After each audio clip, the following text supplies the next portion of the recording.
अस्सलामु अलैकुम वरहमतुल्लाहि वबरकातुहू। अऊज़ु बिल्लाहि मिनश शैतानिर रजीम। बिस्मिल्लाहिर रहमानिर रहीम। रब्बि इश्रह ली सदरी व यस्सिर ली अमरी वहलुल उक़दतम मिन लिसानी यफ़क़हू क़ौली।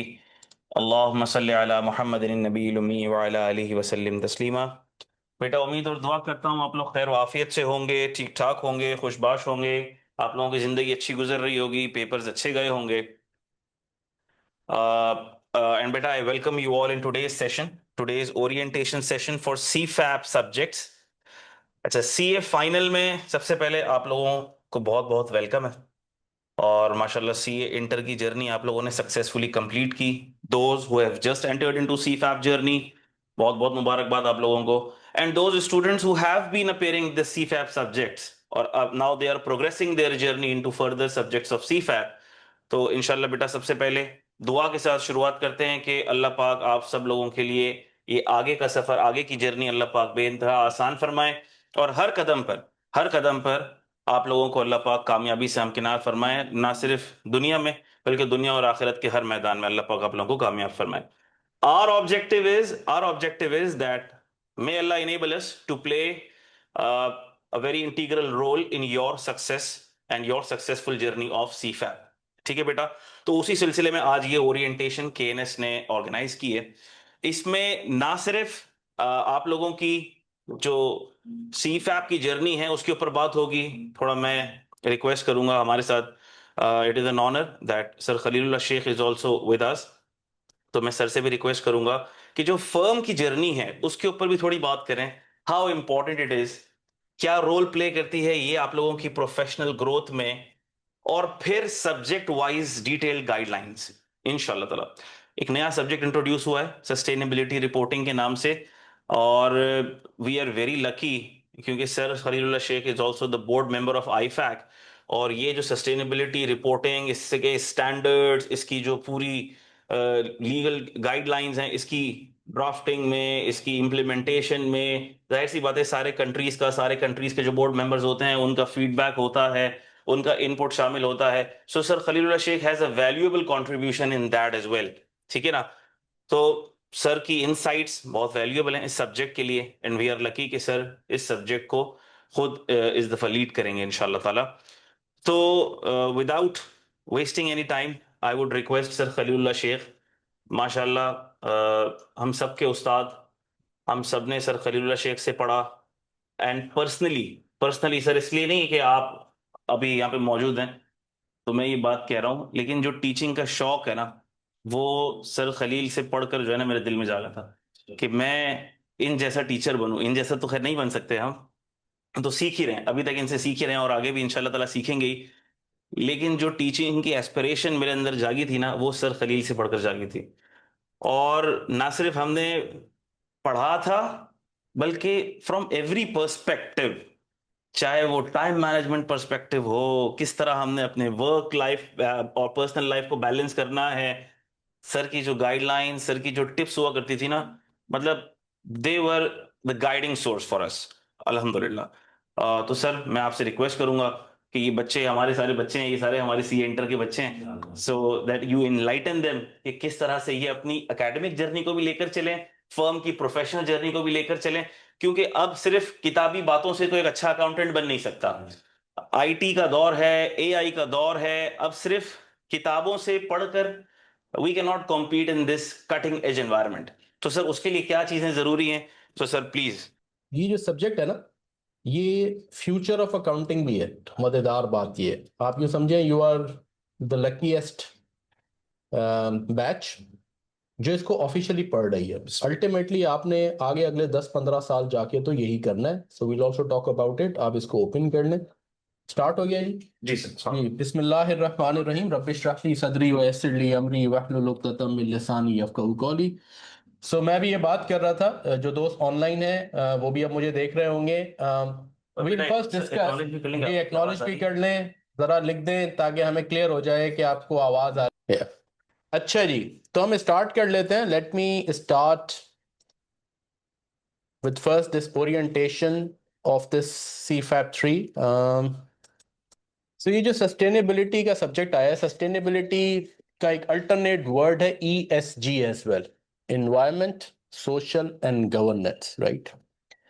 दुनिया में इसके हवाले से बहुत सारी बातें मुख्तलिफ अंदाज से होती रही हैं, जिसमें एक कॉर्पोरेट सोशल रिस्पॉन्सिबिलिटी की बात भी आपने सुनी होगी, CSR, to be a good organisation, responsible organisation, जो अपनी इन्वायरमेंट से जैसे इंटरेक्ट कर रही है उसका भी ख्याल करे। इन्वायरमेंट से इदारे रिसोर्सेज लेते हैं, वाटर लेते हैं, यूटिलिटी है, इमिशंस करते हैं। तो इन्वायरमेंट से अपने जो लोग हैं, सोशल मीन्स HR, राइट, उसके अंदर फेयरनेस, लॉ की कंप्लायंस, गवर्नेंस, ये इदारे कैसे कर रहे हैं, ESG इसके बारे में है, right, to be more socially responsible organisations. अब हमारे सिलेबस में क्या आया है, मैं यहां से स्टार्ट करता हूं और फिर आपको इसका बैकग्राउंड बताता जाऊंगा। अगर हम आगे बढ़े, yes, this is my brief profile, let me also, ये सब्जेक्ट मैं और हसान कनानी साहब आपको जॉइंटली पढ़ाएंगे। Many of you know me, but for the benefit of all, मैं 20 साल से CA फाइनल को पढ़ा रहा हूँ और ठीक है, आप लोगों के साथ हूँ। Deep down I feel that I am more an educationalist, right. और इस सस्टेनेबिलिटी से ना सिर्फ ये कि बल्कि मैं I been a corporate professional, but deep down I always say that I am more an educationalist. 20 साल से हम पढ़ा रहे हैं और हमारे जो स्टूडेंट्स हैं माशाल्लाह 2,500 3,000 ICAP के मेंबर्स हमारे स्टूडेंट हैं, ठीक है। और इस सस्टेनेबिलिटी के हवाले से जो मुझे इंसाइट ज़्यादा मिली जब मैं IFAC के बोर्ड पे भी रहा हूँ, तो ग्लोबली क्या हुआ है मैं आपको वो भी बताऊंगा, ये सस्टेनेबिलिटी के स्टैंडर्ड्स का बैकग्राउंड क्या है और आगे आने वाले स्टैंडर्ड्स कौन से हैं, दुनिया में इसके बारे में क्या हो रहा है और क्यों अब इसकी वेव बहुत ज़्यादा आएगी। SECP ने भी फौरन 2000 दिसंबर में इसका एक नोटिफिकेशन निकाला। फर्स्ट जुलाई 2025 से ऑनवर्ड जितनी कंपनियां हैं उन पर ये S1 S2 स्टैंडर्ड्स एप्लीकेबल है। We will also talk about it. तो ये सब्जेक्ट मैं और हसान साहब जॉइंटली आपको पढ़ाएंगे और इंशाल्लाह इसको बहुत अच्छे तरीके से ना सिर्फ हम एग्जाम के लिए प्रिपेयर करेंगे बल्कि अपनी प्रोफेशनल लाइफ के पर्सपेक्टिव से भी।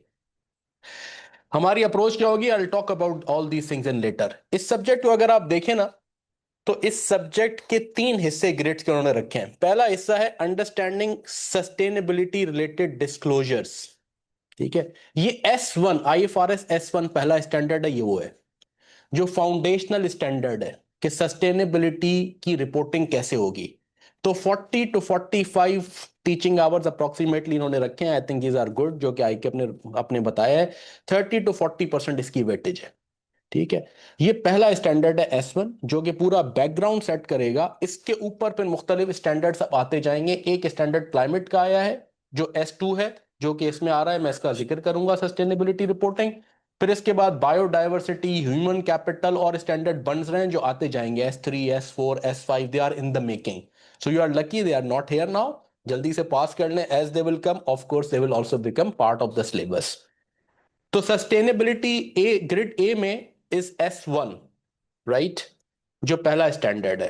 फिर है S2, ठीक है। अच्छा, S2 और इसके साथ SASB के कोई 12 स्टैंडर्ड्स हैं, वो भी इसमें शामिल है, मैं इसका भी जिक्र करूंगा। और C में है अश्योरेंस एंड एथिक्स।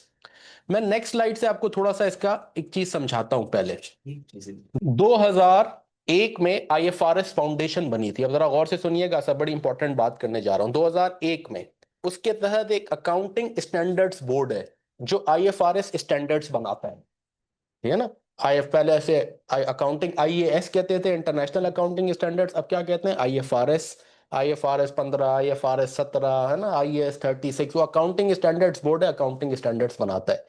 इसी IFRS फाउंडेशन के नीचे एक और बोर्ड बनाया गया है जिसे कहते हैं international sustainability standards board, ISSB। ये नवंबर 2021 में बना है। पहले दुनिया में क्या होता था कि अमेरिका में एक अपना बोर्ड था, यूरोप वालों के पास अपना बोर्ड था, एक वैल्यू रिपोर्टेशन फाउंडेशन अलग थी। मतलब फ्रेगमेंटेड लैंडस्केप इसे कहते थे, यानी दुनिया के हर हिस्से में मुख्तलिफ सस्टेनेबिलिटी स्टैंडर्ड्स बनाने वाले अपनी दुकानें खोल के बैठे हुए थे। फिर एक पॉइंट आया, उन्होंने कहा यार ये इतनी दुकानें जब चलेंगी तो हर अपना अपना स्टैंडर्ड बनाएगा तो इंटरनेशनली कंसिस्टेंसी एंड कंपेरेबिलिटी कैसे आएगी। कोई अमेरिका वाले, यूरोप की कुछ कंट्रियां अपने स्टैंडर्ड्स फॉलो करेंगी, जो है ना, वो एशिया में कुछ लोग अपने स्टैंडर्ड्स फॉलो करेंगे सस्टेनेबिलिटी के, अमेरिका में अलग चलेंगी। तो ये डिफरेंट स्टैंडर्ड्स जब लोग फॉलो करेंगे तो कंपनीज की रिपोर्टिंग कंपेरेबल एंड कंसिस्टेंट कैसे होगी। तो फिर एक बोर्ड बनाया गया ग्लोबली 2021 में, इंटरनेशनल सस्टेनेबिलिटी स्टैंडर्ड्स बोर्ड। और इस बोर्ड ने ये स्टैंडर्ड्स इशू करना शुरू किए हैं, S1 S2 एंड ऑल। जब ये बोर्ड बना तो उसके साथ जो छोटी छोटी दुकानें थी जो डिफरेंट स्टैंडर्ड सेटिंग बोर्ड थे, जैसे यूएस में एक SASB था, सस्टेनेबिलिटी अकाउंटिंग स्टैंडर्ड्स बोर्ड, उसको भी उसमें जम कर दिया गया। एक यूरोप में एक टास्क फोर्स ऑन क्लाइमेट थी, उसको भी उसमें जम कर दिया गया। एक आपने सुना होगा इंटीग्रेटेड रिपोर्टिंग फ्रेमवर्क था, वैल्यू रिपोर्टिंग फाउंडेशन थी, उसको भी उसमें जम कर दिया गया। ये डिफरेंट जो छोटे छोटे स्टैंडर्ड सेटर्स थे उन सबको मर्ज करके, जम करके एक बोर्ड बना दिया गया जिसका नाम है इंटरनेशनल सस्टेनेबिलिटी स्टैंडर्ड्स बोर्ड। ये IFRS फाउंडेशन के अंडर, अब IFRS फाउंडेशन के अंडर एक अकाउंटिंग स्टैंडर्ड्स बोर्ड है और एक सस्टेनेबिलिटी स्टैंडर्ड्स बोर्ड आ गया 2021 के एंड से। उसने अपना काम शुरू कर दिया, उसने S1 निकाल दिया। S1 इज जनरल कि सस्टेनेबिलिटी रिपोर्टिंग होगी तो कैसे होगी। फिर उसने एक दूसरा स्टैंडर्ड निकाला है S2, ठीक है। और फिर अश्योरेंस जो कि ऑडिटिंग स्टैंडर्ड्स का बोर्ड है, उसने फिर सस्टेनेबिलिटी की, जब आप जैसे फाइनेंशियल स्टेटमेंट्स बनाते हैं IFRS के तहत तो उसका ऑडिट होता है ना, वो ऑडिट अश्योरेंस स्टैंडर्ड्स के तहत होता है ना, आइजास के थ्रू। तो ऐसे ही सस्टेनेबिलिटी की जब आप रिपोर्टिंग करेंगे तो उसकी अश्योरेंस का भी एक स्टैंडर्ड आ गया, आइजा 5000, ठीक है। तो वो भी हमारे सिलेबस में है। तो अब अगर मैं आपको समझाऊं तो ये IFRS S1 आपके हिस्से में है, grid A is IFRS S1 ये, राइट। ग्रिड बी उसके अंदर IFRS S2 है। और उसके बाद फिर जो अमेरिकन जो SASB, उसने SASB ने इंडस्ट्री स्पेसिफिक स्टैंडर्ड्स बनाए हुए थे, अमेरिकन SASB बोर्ड ने, वो भी अब ISSB की ओवरसाइट के अंदर आ गए। नजर आ रहा है लिखा हुआ under the oversight of ISSB। ये SASB ने क्या किया था, इसने कहा था अच्छा इंडस्ट्री स्पेसिफिक, अगर आप लेट सपोज करें स्टील इंडस्ट्री है तो आपका एक अलग स्टैंडर्ड है, अगर आप अपैरल इंडस्ट्री हैं तो आपका एक और इंडस्ट्री, आप प्लास्टिक की इंडस्ट्री हैं प्लास्टिक बनाते हैं, आप कार मैन्युफैक्चरर हैं आपका अलग है, ऑयल एंड गैस है आपका अलग है, फैशन इंडस्ट्री आपका अलग स्टैंडर्ड है, पेट्रोकेमिकल है आपका एक अलग स्टैंडर्ड है। तो उसने इंडस्ट्री वाइज 77 इंडस्ट्री के स्पेसिफिक स्टैंडर्ड बनाए थे कि आप एक इंडस्ट्री में है तो आपको क्या क्या इंफॉर्मेशन डिस्क्लोज करनी है। नेचुरली कुछ इंडस्ट्रीज जो ज्यादा इन्वायरमेंट को इंपैक्ट करती हैं, जैसे ऑयल एंड गैस है, जैसे यूटिलिटीज हैं, है ना, वो जो ज्यादा इमिशंस क्रिएट करती हैं मैन्युफैक्चरिंग, उनके लिए वो ज्यादा सख्त है। जो रिटेल टाइप इंडस्ट्रीज हैं उनके लिए थोड़े नरम स्टैंडर्ड्स है, लेकिन इंडस्ट्री स्पेसिफिक। अब ये सारे के सारे स्टैंडर्ड्स भी किसका हिस्सा बन गए, किसमें जम हो गए, किसकी ओवरसाइट में आ गए, ISSB की ओवरसाइट के अंदर आ गए। तो 77 की जगह हमारे सिलेबस में उन्होंने 12 इंडस्ट्रीज के वो स्टैंडर्ड डाले, ठीक है। तो 12 इंडस्ट्री वाइज स्टैंडर्ड्स और एक अपना क्लाइमेट S2, ये है ग्रिड बी आपका, समझ रहे हैं आप, ये है उसकी। अब अगर मैं ये ऐसे करूं, ये आ गया IFRS S1 जनरल स्टैंडर्ड है, IFRS S2 क्लाइमेट रिलेटेड है, और ये SASB के इंडस्ट्री स्पेसिफिक 12 स्टैंडर्ड्स हो गए। ये S1 ग्रिड 1 है आपका, A ग्रिड, ठीक है, जो कि मैं बताता हूं कि उसके अंदर क्या है, वो स्कोप देता है, गवर्नेंस मैनेजमेंट, आपने क्या क्या इंफॉर्मेशन डिस्क्लोज करनी है, वो जनरल फाउंडेशन बताता है। On top is S2 climate related और फिर SASB। ये ग्रिड 2 है आपकी, ये वाली पूरी S2 और ये ग्रिड 2 है, ग्रिड बी। ये S1 क्या है, ग्रिड A1, ठीक है। और फिर जो तीसरी ग्रिड है वो उसका अश्योरेंस एंड एथिक्स है। ये है टोटल सिलेबस। तो सो आसान सो आसान सो आसान। अब मैं पीछे जाऊं, अब ये आ गई ग्रिड, अब समझ में आ रही है, ये S1 A, B is S2 plus SASB and C is assurance and ethics. तो 25 से 35 मार्क्स इसके, 30 से 40 इसके और 30 से 40 इसके।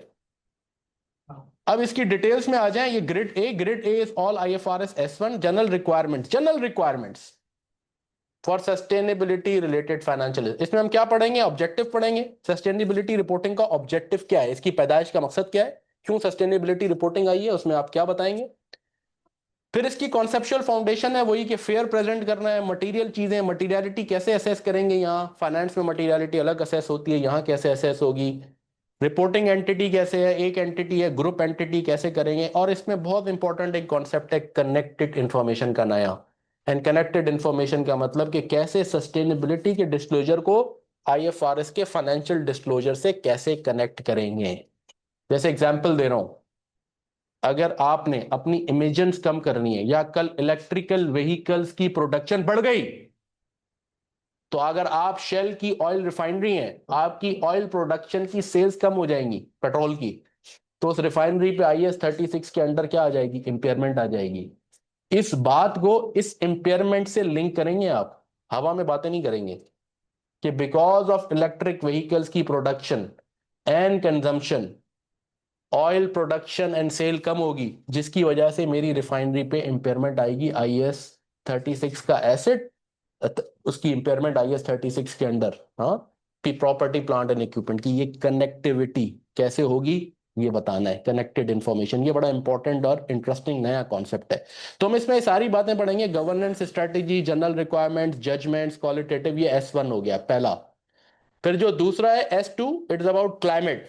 इसमें आप बताएंगे कि आप इन्वायरमेंट के साथ क्या कर रहे हैं, कितना पानी आप जमीन से लेते हैं और कितना खराब करते हैं, कितनी CO2 की इमिशंस आप करते हैं, तो रिपोर्ट करनी है आपने। इसमें स्कोप 1, स्कोप 2, स्कोप 3 इमिशंस का कॉन्सेप्ट है।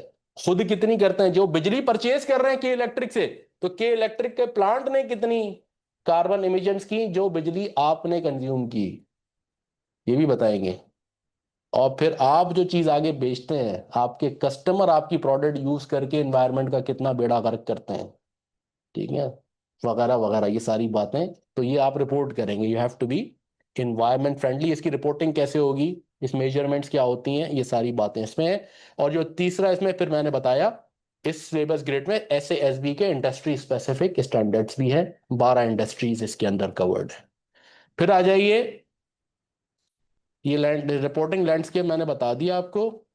फिर ये C जो हिस्सा है इसका, वो है about assurance, ISA 5000।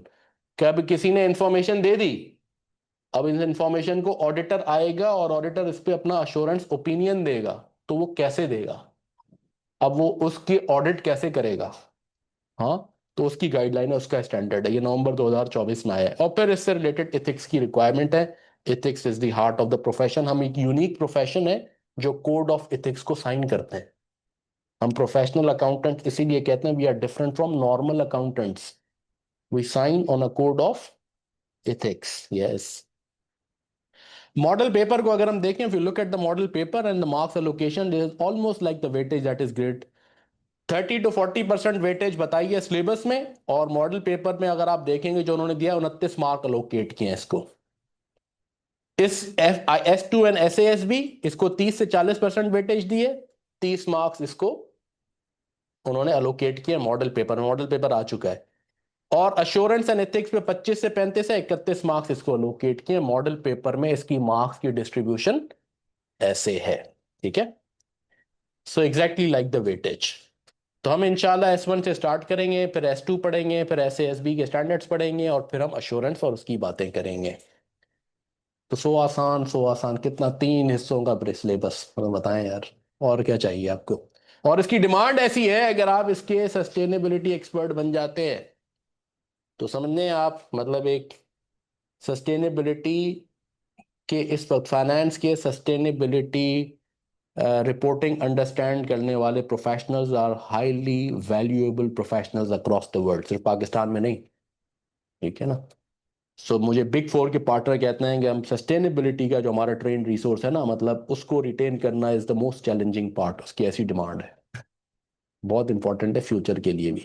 First attempt में इसको पास करना ज्यादा आसान होगा, बहुत आसान होगा फर्स्ट अटेम्प्ट में, बल्कि शुरू की 1-2 अटेम्प्ट तो नेचुरली आहिस्ता आहिस्ता, फिर तो इसका सिलेबस ही बढ़ेगा अभी, जैसे और स्टैंडर्ड्स आएंगे, यू नो। तो शुरू में इसको पास करना भी बहुत आसान है, तो इसलिए जल्दी जल्दी इसको पास कर लेते हैं पढ़ के। अच्छा जी, ड्यूरेशन हमारी छोटी छोटी ड्यूरेशन रखेंगे इसमें हम, MCQ स्टाइल, क्योंकि नया टॉपिक है ना आपके लिए, तो हम इसको कोशिश करेंगे ना सिर्फ आपको इसका मटेरियल के साथ, बल्कि जो स्टैंडर्ड्स के साथ उसकी स्लाइड डेक, बल्कि फिर एक एक टॉपिक के MCQ के थ्रू नॉलेज टेस्टिंग, और फिर आपकी राइटिंग प्रैक्टिस एंड ड्राफ्टिंग, कि भाई क्वेश्चन आएगा तो उसमें कीवर्ड, सस्टेनेबिलिटी के कीवर्ड्स हर एरिया में क्या है, यू नो, नेट, और उसको कैसे कहाँ कहाँ लिंक करना है, हाउ डू यू जो है ना phrase your answers when you are asked a particular question, उसके हर एरिया की अपनी स्पेसिफिक टर्मिनोलॉजीज हैं, उनको कैसे कैसे हम यूज करेंगे। एंड ऑफ कोर्स रेगुलर आपकी टेस्ट भी होंगे, मॉक भी होगा इंशाल्लाह, और क्यूरी रेजोल्यूशन होती रहेगी। So this is how we will try to conclude this paper. यहां तक सस्टेनेबिलिटी के हवाले से कोई शक, कोई सवाल?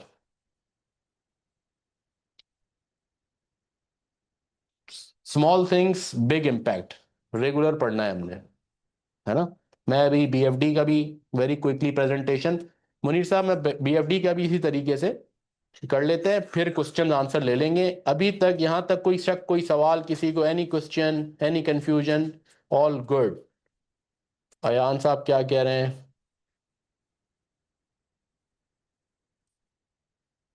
देर are questions to be asked, where shall be ask? Chat? Yes, chat में बिल्कुल पूछने हैं, आप डाल दें चैट में, नो प्रॉब्लम। होस्ट को चैट नजर आ रही है तो अभी बता दो। जी, हमें नजर आ रही है आपकी चैट। स्लाइड का साइज बड़ा हो गया। कितने परसेंट आप पढ़ाएंगे? कितना परसेंट मैं पढ़ाऊंगा? मैं अराउंड 50 to 60% मैं खुद पढ़ाऊंगा, S1 S2। फिर SASB में अपना हसान साहब आपको पढ़ाएंगे, फिर इसकी एश्योरेंस साइट पढ़ाएंगे, और हम जॉइंटली अवेलेबल रहेंगे, no problem around it. Schedule 11 तारीख से इसकी क्लासेस स्टार्ट होंगी। प्रैक्टिस क्वेश्चन कहाँ से करेंगे? प्रैक्टिस मटेरियल है मौजूद दुनिया में, तो ये चीज़ चल रही है, हमारे यहाँ पहले आई है। तो इसकी जो है ना अपना ISSB ने भी इसकी बहुत सारी गाइडलाइन दी हैं दुनिया की, और प्रैक्टिस बॉडीज की भी इस पे हैं। और प्रैक्टिस क्वेश्चंस हमारे पास हमने खुद भी बनाए हुए हैं आपके लिए, तो वो हम आपको उसकी प्रैक्टिस खुद कराएंगे इंशाल्लाह। बुक कौन सी यूज़ करेंगे? ICAP ने अभी कोई बुक नहीं इशू की स्टडी टेक्स्ट, तो हम क्या करेंगे, हमारे पास स्टैंडर्ड्स मौजूद है रेफरेंस में, वो ही हमारा रेफरेंस मटेरियल है, और फिर हम आपको अपना स्लाइड डेक देंगे हर हर स्टैंडर्ड का, और वो summarise slide deck is like reference book. जैसे S1 है तो S1 की हम 36 से 40 स्लाइड्स आपको देंगे उसके की कॉन्सेप्ट्स की, फिर उसकी कोई 50-100 MCQs हम आपसे करवाएंगे, बल्कि ज्यादा कराएंगे, 100-150, ताकि आपको हो जाए। फिर हम उसके छोटे छोटे क्वेश्चंस की आपसे प्रैक्टिस कराएंगे, और उसी मॉडल पेपर को जहन में रखते हुए जो आपके पास मौजूद है। जी लाइव होगा ये? जी जी, कुछ लाइव भी होंगी, कुछ रिकॉर्डेड भी होंगी, लेकिन पहला हमने 11 तारीख से लाइव भी होगा। आप आके बैठना चाहें तो यू आर मोस्ट वेलकम, लेकिन हम रिकॉर्ड करेंगे किस पे? ऑनलाइन। तो यहाँ नजर भी आ रहा होगा आपको। देखिए कुछ टॉपिक ऐसे होंगे जो रिकॉर्डिंग पे आप इसलिए भी देंगे क्योंकि हर चीज अगर आपको लाइव भी कराएंगे ना, इसके टॉपिक ऐसा है कि थोड़ा सा आप लोगों को शायद बोरिंग भी होंगे। यस, छोटे छोटे कॉन्सेप्ट हैं 10-15 मिनट वाले, और मैं सर खलील रिकॉर्डिंग करूँ।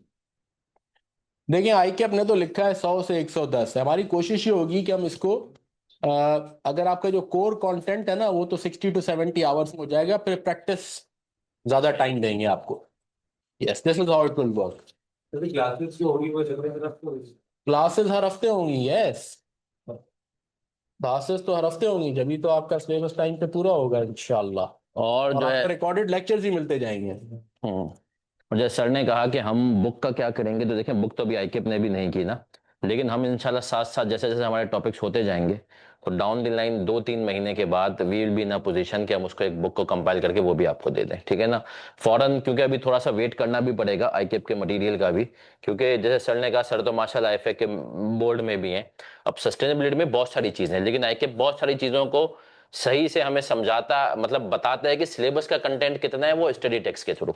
और आईकेप की जनरल गाइडलाइन भी है कि जो चीज मैंने स्टडी टेक्स्ट में डाली है वही पूछूंगा। तो इसीलिए हमें थोड़ा सा वेट करना पड़ेगा स्टडी टेक्स्ट का। आईकेप जब इसकी स्टडी टेक्स्ट ले आएगा तो उसके बाद ही फिर हम अपनी बुक वगैरह को फाइनलाइज करेंगे। बाकी प्रैक्टिस मटेरियल इंशाल्लाह जो है, सर का बहुत ज्यादा तजुर्बा है माशाल्लाह सस्टेनेबिलिटी में, थोड़ा बहुत मेरा है, तो हम उसके साथ मिल करके आपके लिए क्वेश्चंस बनाएंगे, ऐसे करवाएंगे कि जो बड़े आराम से इंशाल्लाह आपका पेपर पास हो जाए। जी, और जैसे आसान साहब कह रहे हैं, अल्टीमेट गाइडलाइन तो आपको आएगी जब आप स्टडी टेक्स्ट आएगी, लेकिन उससे पहले हम आपको हर टॉपिक के, जैसे मैंने कहा, स्लाइड डेक देंगे which will be sort of summary of that topic और स्टैंडर्ड। एक्चुअली स्टैंडर्ड्स ही है ना, हाँ ऐसा नहीं ही। है तो सारे स्टैंडर्ड्स ही। एथिक्स में, एथिक्स के कोड में सस्टेनेबिलिटी रिलेटेड चेंजेस आई हैं, वो है अश्योरेंस का ISA 5000, मैंने आपको बता दिया।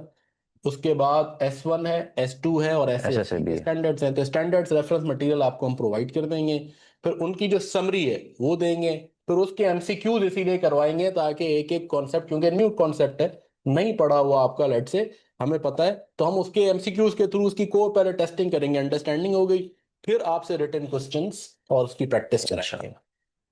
आई कैप का तो आई कैप ही बताएगा कब आएगा, लेकिन इंशाल्लाह अन करीब आ जाएगा। It's in the making. Pure theory वाला सब्जेक्ट है। प्योर थ्योरी वाला सब्जेक्ट है, यस, प्योर, बिल्कुल।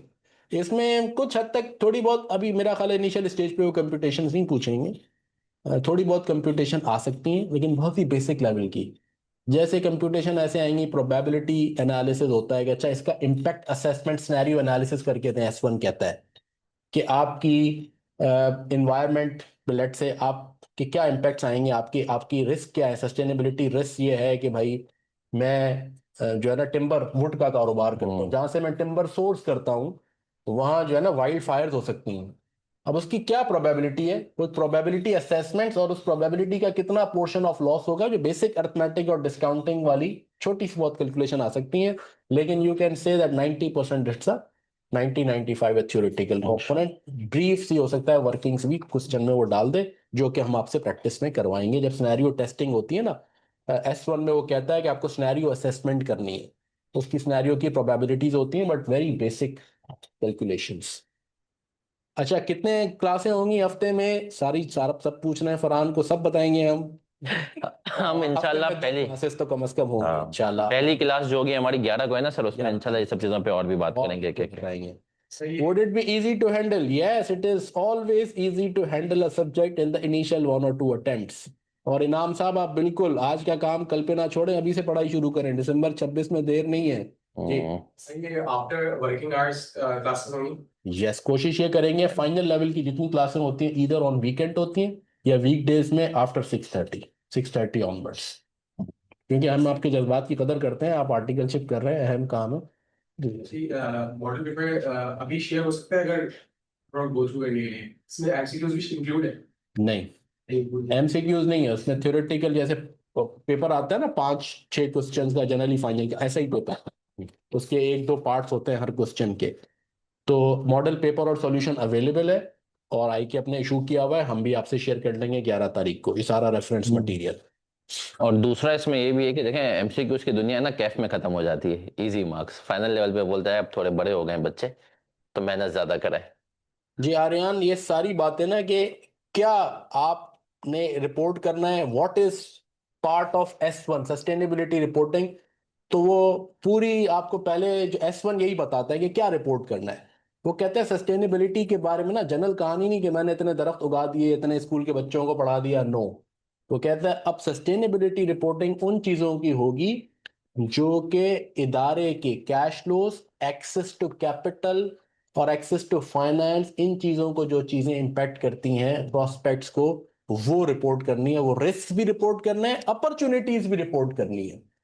तो the landscape of sustainability reporting involves not just risks but also opportunities, कि बिकॉज अब मैं सस्टेनेबल, मेरी पैकेजिंग नेचुरल मटेरियल से है, और आज का जैन जी, हम तो बूमर्स है ना, अब तो बूमर्स और जैन जी की बातें हो रही हैं, तो जो जैन जी और अल्फा है वो कहती है भाई पर्पस ड्रिवन एनवायरनमेंट को बेड़ा गर्क ना करें, आप सस्टेनेबल प्रोडक्ट्स लाएं।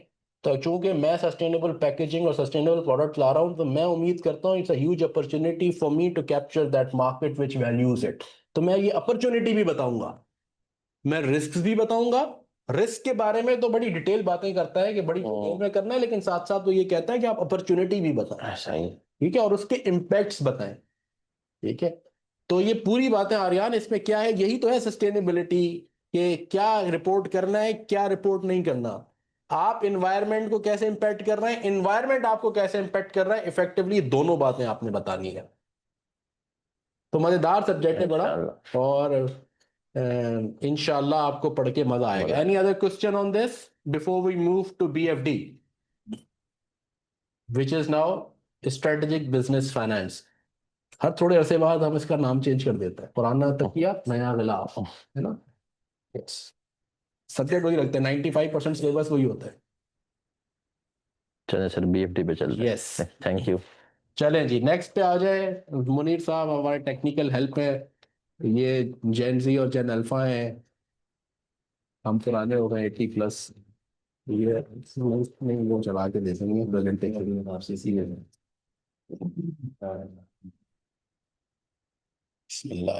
यस। अब आ जाते हैं हम अपनी बीएफडी के सिलेबस में जो नई स्कीम आई है, क्या क्या कवर्ड है, क्या चेंजेस हैं, हम कैसे कवर करेंगे। ये वो सब्जेक्ट है जो हम 20 साल से पढ़ा ही रहे हैं, तो ये तो खैर बगैर प्रेजेंटेशन के भी हम बता सकते हैं, लेकिन फिर भी प्रेजेंटेशन से इट्स इजियर टू कनेक्ट। अच्छा, क्या आया है हमारे चैट में? There are further questions as well. तो ठीक है, ये हम बीएफडी की आर्यान करते हैं and then I am still available, we'll answer all your question. जब तक आपके सारे क्वेश्चन आंसर नहीं होंगे तब तक इंशाअल्लाह अज़ीम हम जाएंगे नहीं। आईएसओ स्टैंडर्ड्स एक बहुत डिफरेंट चीज़ है, उसमें सर्टिफिकेशन होती है कि आपकी पॉलिसी सर्टन से कंप्लाइंट है या नहीं है। ये रिपोर्टिंग स्टैंडर्ड्स हैं, they are very different from ISO. ISO is process oriented, कि आपकी प्रोसेस की आके फिर सर्टिफिकेशन होती है, ठीक है।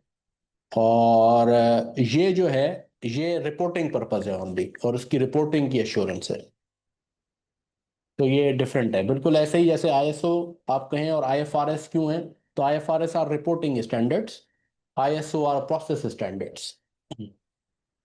Is that okay? तो अब इस सवाल के आंसर के बाद अब बाकी सवाल हम ले लेते हैं इंशाल्लाह आपके बाद में। अब मैं स्टार्ट कर रहा हूँ बीएफडी का जो सब्जेक्ट है, इसकी स्लाइड्स भी कम है। अच्छा, ये बात हम कर चुके हैं। ऑफ कोर्स हमारी मल्टी डायमेंशनल सारी अप्रोच रहेगी, इसमें पूरी रेगुलर क्लासेस भी होंगी, लाइव भी और रिकॉर्डेड भी, जो आप बात कर रहे थे। हम जनरली करते क्या है ये इस सब्जेक्ट के लिए, जैसे बीएफडी के तो रिकॉर्डेड आपके पास लेक्चर्स हैं, फिर at least once in a week तो ज़रूर हम एक Q&A सेशन रखते हैं। उसमें हम दोनों ही काम करते हैं, जिसमें हम आपको बताते हैं कि नेक्स्ट वीक आपने क्या पढ़ना है, पिछले हफ्ते आप क्या पढ़ के आए हैं, ठीक है, and then how do you progress. और आपके सवाल जवाब भी हम डिस्कस करते हैं, थोड़ा टॉपिक की समरी भी देते हैं, इसी बहाने थोड़ा इंटरेक्शन होता है। और हम आपको वी स्टे, और अगर कोई ऐसी चीज़ होती है, कोई नया कोई चीज़ है, आपने कोई क्वेश्चन, किसी ने कहा कि सर हमें ये चीज़ नहीं समझ में आई, ये क्वेश्चन इसका एक्स्ट्रा करा दें, तो दैट्स ऑल्सो एन अपॉर्चुनिटी। तो वीकली हम इस पे मिलते भी रहेंगे। एक्सटेंसिव प्रैक्टिस है इसकी, इसके जो पोर्टल में आप देखेंगे कई बहुत सारे पास पेपर्स, इसमें हमने पूरे पूरे पेपर्स कराए हुए हैं। इसकी ब्यूटी ये है कि we have a database of 20+ years, you know, and so you can have extensive practice that is available. Plus of course इसमें बहुत सारे हमने क्वेश्चन सीबी सॉफ्टवेयर पे भी कराए हुए हैं, क्योंकि सीबी एग्जामिनेशन फाइनल के पहले आ गया, कैट के बाद में आया है, तो ये तो पहले आ गया था वहाँ। तो बहुत सारे क्वेश्चन आपके पास कंप्यूटर सॉफ्टवेयर, उसके अपने डूज एंड डोंट्स, ठीक है ना, स्क्रीन के लिखना कैसे है, नीचे एक्सेल शीट जो स्प्रेडशीट है उसको कैसे यूज करना है, how that spreadsheet is different from your Excel, उसके डूज एंड डोंट्स क्या हैं। और हम रिकमेंड भी ये करते हैं 30% to 40% of your practice you should do on the software, ठीक है, the rest you can do होता है। सो ये सारी चीज़ें आपको मिलेंगी इसमें।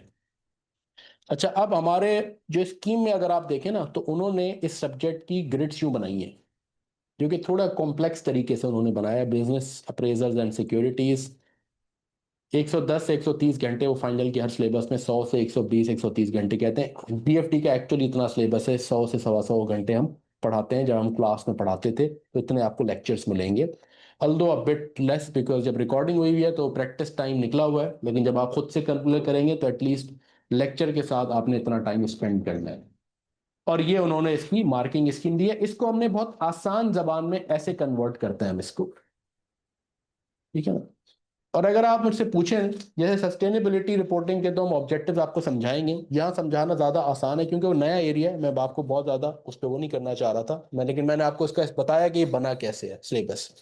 यहाँ इसका थोड़ा सा हिस्सा आप पढ़ के आए कैफ में, एनपीवी आईआरआर कुछ आपने, है ना, एमएफए में। हाँ, एमएफए में, हाँ पहले कॉस्टिंग में था, अब एमएफए में जो है ना, एनपीवी आईआरआर इन्वेस्टमेंट अप्रेजल।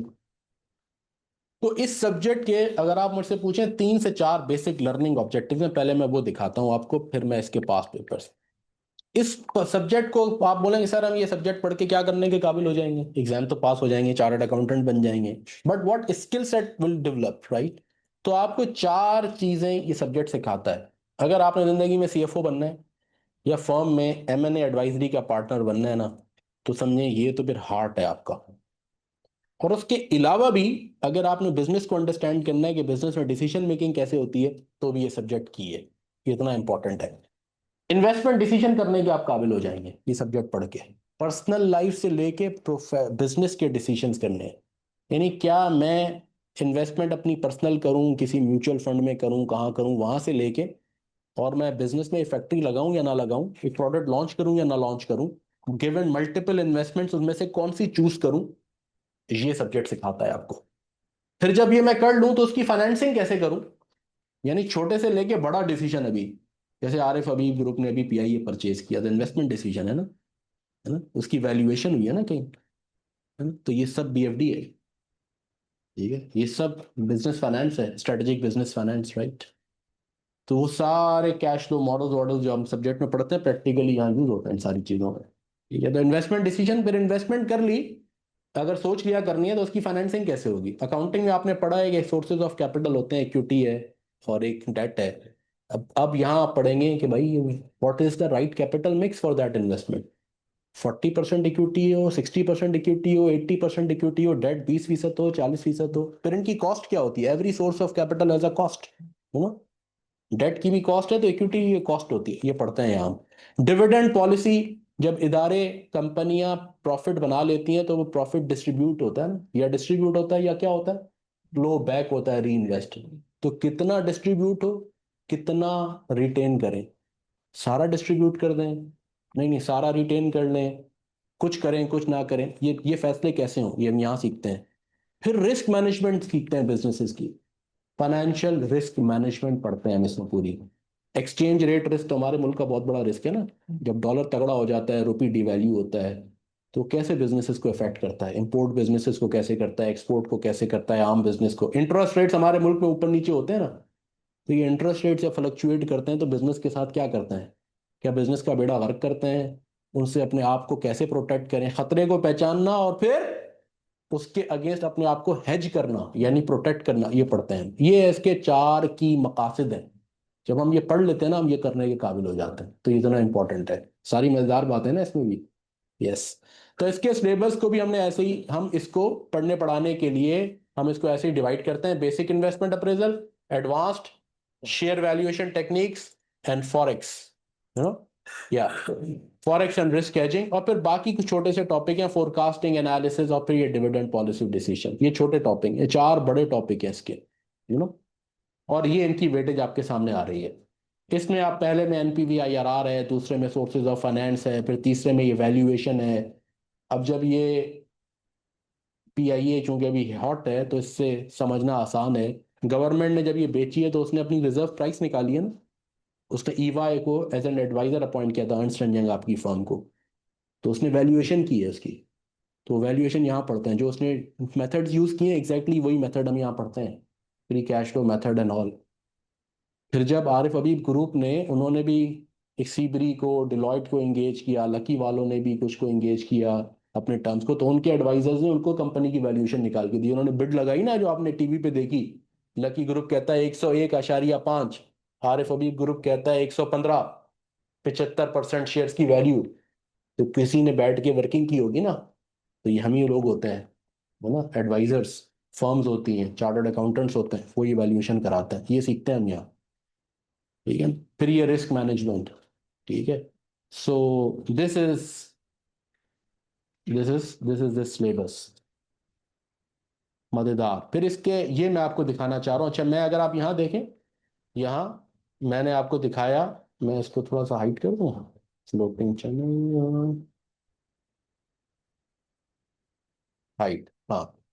देखिए 20 से 35% इसकी एग्जाम वेटेज है मेरे पास। तो इसके 2004 से लेके 2026 तक के पास पेपर्स के एनालिसिस है। आपको सिर्फ मैं छोटा सी स्क्रीन दिखाता हूँ अभी। 20 से लेके ये किसी किसी अटेम्प्ट में 40% तक भी एरिया एग्जामिन होता है। ठीक है, यहाँ 20 से 30% ये वाला एरिया है। 15 से 20% शेयर वैल्यूएशन एंड एमएनए का क्वेश्चन आता है, और फॉरेक्स एंड रिस्क हेजिंग है। इस पे किसी एक पे आ जाता है क्वेश्चन, फोरकास्टिंग या रेशियो पे, कभी डिविडेंड पे आ जाता है, ये ऑन एंड ऑफ। और यूं आप देखें, अब आगे चलेंगे ना, तो ये देखें बेसिक इन्वेस्टमेंट अप्रेजल, 44 मार्क्स भी इसके एरिया को आए हैं, 42 भी आए हैं, कम से कम 15-19 भी आते हैं, लेकिन जनरली अगर रेंज करें तो 20 से 35% एवरेज बनती है। एडवांस इन्वेस्टमेंट अप्रेजल, ये कुछ ऐसी अटेम्प्ट्स हो जाती हैं जिसमें एक एरिया तबीयत से एग्जामिन होता है तो दूसरा मिस हो जाता है, लेकिन जनरली ये एरिया भी फ्रीक्वेंटली एग्जामिन है, इसकी भी 20 से 30% वेटेज है। शेयर वैल्यूएशन मैंने आपसे कहा 15 से 25 एवरेज, तो ये इसकी वेटेज है और इसी हिसाब से मार्क्स हैं। फॉरेक्स 20 से 30%, अभी लेटेस्ट में 28 मार्क्स फॉरेक्स को एलोकेट किए हैं। इसका breakup of theory and computation ये है कि 80% it is 75 to 80% is computational, 20 to 25 is analysis. The trend now is more towards analytical part. Historically 85% तक कंप्यूटेशन होता था, 10 से 15। In the last 2-3 attempt, 4 attempt आप देखेंगे तो उन्होंने एनालिटिकल पार्ट का 5-10% वेटेज ऐड किया। सो 75 to 80 is computational, 20 to 25 is discussion. जैसे मैंने कहा था फोरकास्टिंग रेशियो पे कभी एरिया पे नहीं आया, जैसे यहाँ लास्ट अटेम्प्ट में फोरकास्टिंग एंड वर्किंग कैपिटल पे आया है, डिविडेंड पॉलिसी नहीं हुआ। तो कभी डिविडेंड पॉलिसी भी आ जाता है तो फोरकास्टिंग पे नहीं होता, कभी दोनों में थोड़ा थोड़ा पार्ट पूछ लेता है। What you need skill set for this subject, you need good arithmetic skills। तो हम बहुत ज़्यादा फोकस करते हैं बेसिक arithmetic skills पे, क्योंकि इस skills के साथ ही मज़ा है सब्जेक्ट को पढ़ने समझने का। तो हम आप देखेंगे लेक्चर में परपेचुइटी के फॉर्मूला को भी एक्सप्लेन किया, एन्युटी के फॉर्मूला को भी आपको एक्सप्लेन किया गया, यहाँ से लेके और हेजिंग की कॉम्प्लेक्सिटी तक सारी चीज़ें कवर की गई हैं इसीलिए।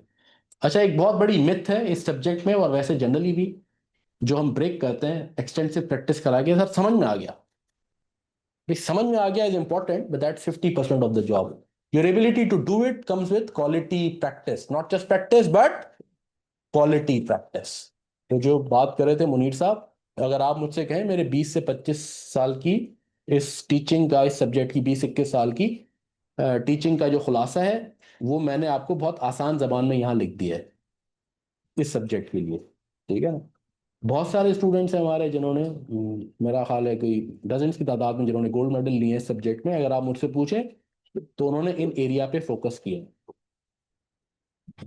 अब स्टूडेंट जो कि फर्स्ट अटेम्प्ट में पास करता है सब्जेक्ट वर्सेस जो नहीं करता, small things big impact, regularity, consistency and this. अच्छा, हम बाज औकात आप ये रिकॉर्डेड लेक्चर में और आपको, क्योंकि because there is lot of distraction when you are class में, आप आ जाते थे तो डिसिप्लिन होते थे, यू नो। तो उसमें क्या होता है, जब हम बेसिक्स पढ़ा रहे होते हैं ना, हमने नोट किया बच्चे सर ये तो मुझे आता है ना, आगे बढ़ जाए। भाई आता भी है ना तो भी एक बार देख लो, हो सकता है उसमें हमने 2 चीजें नहीं भी बताई होंगी आपको। It's very important. और बहुत सारे लोग इस मिस्टेक में रहते हैं, सर मुझे समझ में आ गया था तो मैंने इसकी ज्यादा प्रैक्टिस नहीं की। समझ में आना इज ओके, बट मैं बार बार रिपीट कर रहा हूँ। और फिर हमने इसको एक्सप्लेन किया है, जब हम लेक्चर देखेंगे क्वालिटी प्रैक्टिस क्या है, हमने आपको क्वालिटी प्रैक्टिस कराई है इसमें। हर टॉपिक के सीमा से लेके, ICIW से लेके, ACCA से लेके, चार्ट फॉक्स लेंच, फाइनेंशियल मैनेजमेंट, इंडियन ऑथर्स, उनकी किताबों से हर टॉपिक के जो क्वालिटी क्वेश्चन है ना वो निकालें, वो पास्ट पेपर्स में से भी जो क्वालिटी है। सो ये क्वालिटी प्रैक्टिस है जो की है। अगेन ये मेरा तकिया कलाम है, सो आसान, अंग्रेजी का सो और उर्दू का आसान, हसीन इम्तिजाज, ठीक है। डिटेल्ड येट इजी लेक्चर होंगे, extensive practice, of course lot of past papers, number of homework question, suggested solutions, lot of CB software पे सॉल्यूशन हमने करवाए हुए हैं आपको। End of course just throw out your support query resolution via WhatsApp 24/7। ऐसे मुहावरतन लिखा है, ऐसे नहीं हो रात को 4 बजे कॉल करें आप मतलब ये है कि अवेलेबल रहेंगे आपके लिए जी, प्लीज। आपने तो कहा था 24/7 सर, ठीक है। So with this I conclude. इस पे कोई क्वेश्चन है तो प्लीज फील फ्री। इसको मैं शेयरिंग बंद कर देता हूँ मैं भी जी। जी दोस्तों, इसको इलाज करें, जी इसको इलाज करें। लाज कर देता हूँ, यस। इसके सारे रिकॉर्डेड लेक्चर करेंगे। इसके रिकॉर्डेड लेक्चर्स भी होंगे, इसके जब हम नए पास्ट पेपर जैसे सॉल्व करते हैं, आप कहते हैं आप आ जाएं, ठीक है। रिकॉर्ड भी हो रहे हैं और इंटरेक्शन भी। वीकली क्लासेस होती हैं लाइव, उसमें आप आ जाएं, उसमें हम बाद औकात नए क्वेश्चन भी करा रहे होते हैं, टॉपिक भी डिस्कस कर रहे होते हैं, लेकिन रिकॉर्डेड लेक्चर्स पूरे हैं, साथ साथ वीकली लाइव क्लासेस भी हो रही हैं और वेबिनार्स भी हो रहे हैं, once in a week at least. Aryan के जी आर्यन को आर्यन प्रोबेबिलिटी में अटके हुए हैं। आर्यन आपको सब करवाएंगे इंशाल्लाह। मेथड ऑफ प्रोबेबिलिटी के थ्रू नहीं, आपको प्रोबेबिलिटीज गिवन होंगी जनरली। सर ऊपर लोगों के बारे में जी, how can we practise on the software? Will you provided ICAP की वेबसाइट पे अवेलेबल है सॉफ्टवेयर, वो आपसे डाउनलोड करवाएंगे और आप, अच्छा उसमें सेव नहीं होते, लेकिन 3 घंटे 3.5 घंटे वो सॉफ्टवेयर अवेलेबल होता है, उसमें आप प्रैक्टिस करें, फिर वो खत्म हो जाता है, फिर दोबारा प्रैक्टिस करें। ठीक है, वो हम आपको करवाएंगे practice. Yes, study sequence for this subject as I recently started it. Study sequence बिल्कुल ऐसे ही चलेगी, बेसिक इन्वेस्टमेंट अप्रेजल से स्टार्ट करेंगे, फिर हम कुछ बेसिक के टॉपिक को छोड़ देंगे, यही टीचर का कमाल है, कनेक्टिंग द डॉट्स। फिर हम कहते हैं लीज और बोरो हम बाद में कराएंगे, फिर हम एडवांस इन्वेस्टमेंट अप्रेजल पे आ जाएंगे, फिर उसको कंप्लीट करेंगे, फिर बेसिक के जो वो टॉपिक्स जो एडवांस के पढ़ने के बाद ज़्यादा बेहतर समझ में आते हैं, फिर वो पढ़ेंगे। फिर हम पढ़ेंगे फॉरेक्स। फॉरेक्स में हम लेट से एक्सचेंज रेट रिस्क पढ़ के एक पॉइंट पे स्वैप पे छोड़ देंगे, स्वैप नहीं पढ़ेंगे पहले। फिर इंटरेस्ट रेट रिस्क पढ़ेंगे। फिर हम, क्योंकि जब हम स्वैप पढ़ेंगे तो उसी के साथ फॉरेक्स का इन्वेस्टमेंट, फॉरेन इन्वेस्टमेंट अप्रेजल पढ़ेंगे, वो फॉरेक्स के बाद पढ़ेंगे। इन्वेस्टमेंट अप्रेजल का फॉरेन इन्वेस्टमेंट अप्रेजल तब समझ में आएगा जब फॉरेक्स समझा हुआ है। अगर आपको परचेज पावर पैरिटी थ्योरी से रेट निकालना नहीं आएगा तो फॉरेन इन्वेस्टमेंट अप्रेजल नहीं कर सकेंगे आप। तो इन्वेस्टमेंट अप्रेजल पढ़ लिया, उसका फॉरेन इन्वेस्टमेंट अप्रेजल, ये कनेक्टिविटी है जो कि इंपॉर्टेंट है, और वो सीक्वेंस में उसी हिसाब से हमने लेक्चर्स भी दिए हैं, और जब हम आपको एक्सप्लेन करेंगे इन द फर्स्ट क्लास तो वो सारी सीक्वेंस आपको एक्सप्लेन कर देंगे। Kinza, I hope that answers your question. तो स्टार्ट आप करें बेसिक इन्वेस्टमेंट अप्रेजल से, क्योंकि वो आपका एमएफए में आपने पढ़ा हुआ है। एनपीवी आईआरआर उसको रिफ्रेश करते हैं, यानी बेसिकली सर आपके लेक्चर जिस सीक्वेंस में स्टूडेंट बस वही उसी को फॉलो करें, आप उसी लेक्चर की सीक्वेंस को फॉलो करें। यस, उसमें आपके जज्बात की कदर है पूरी। यस, इज दैट ओके साहब? बिल्कुल ठीक है sir. I think we have other subjects to discuss as well. I am available for any questions in the middle or later as well.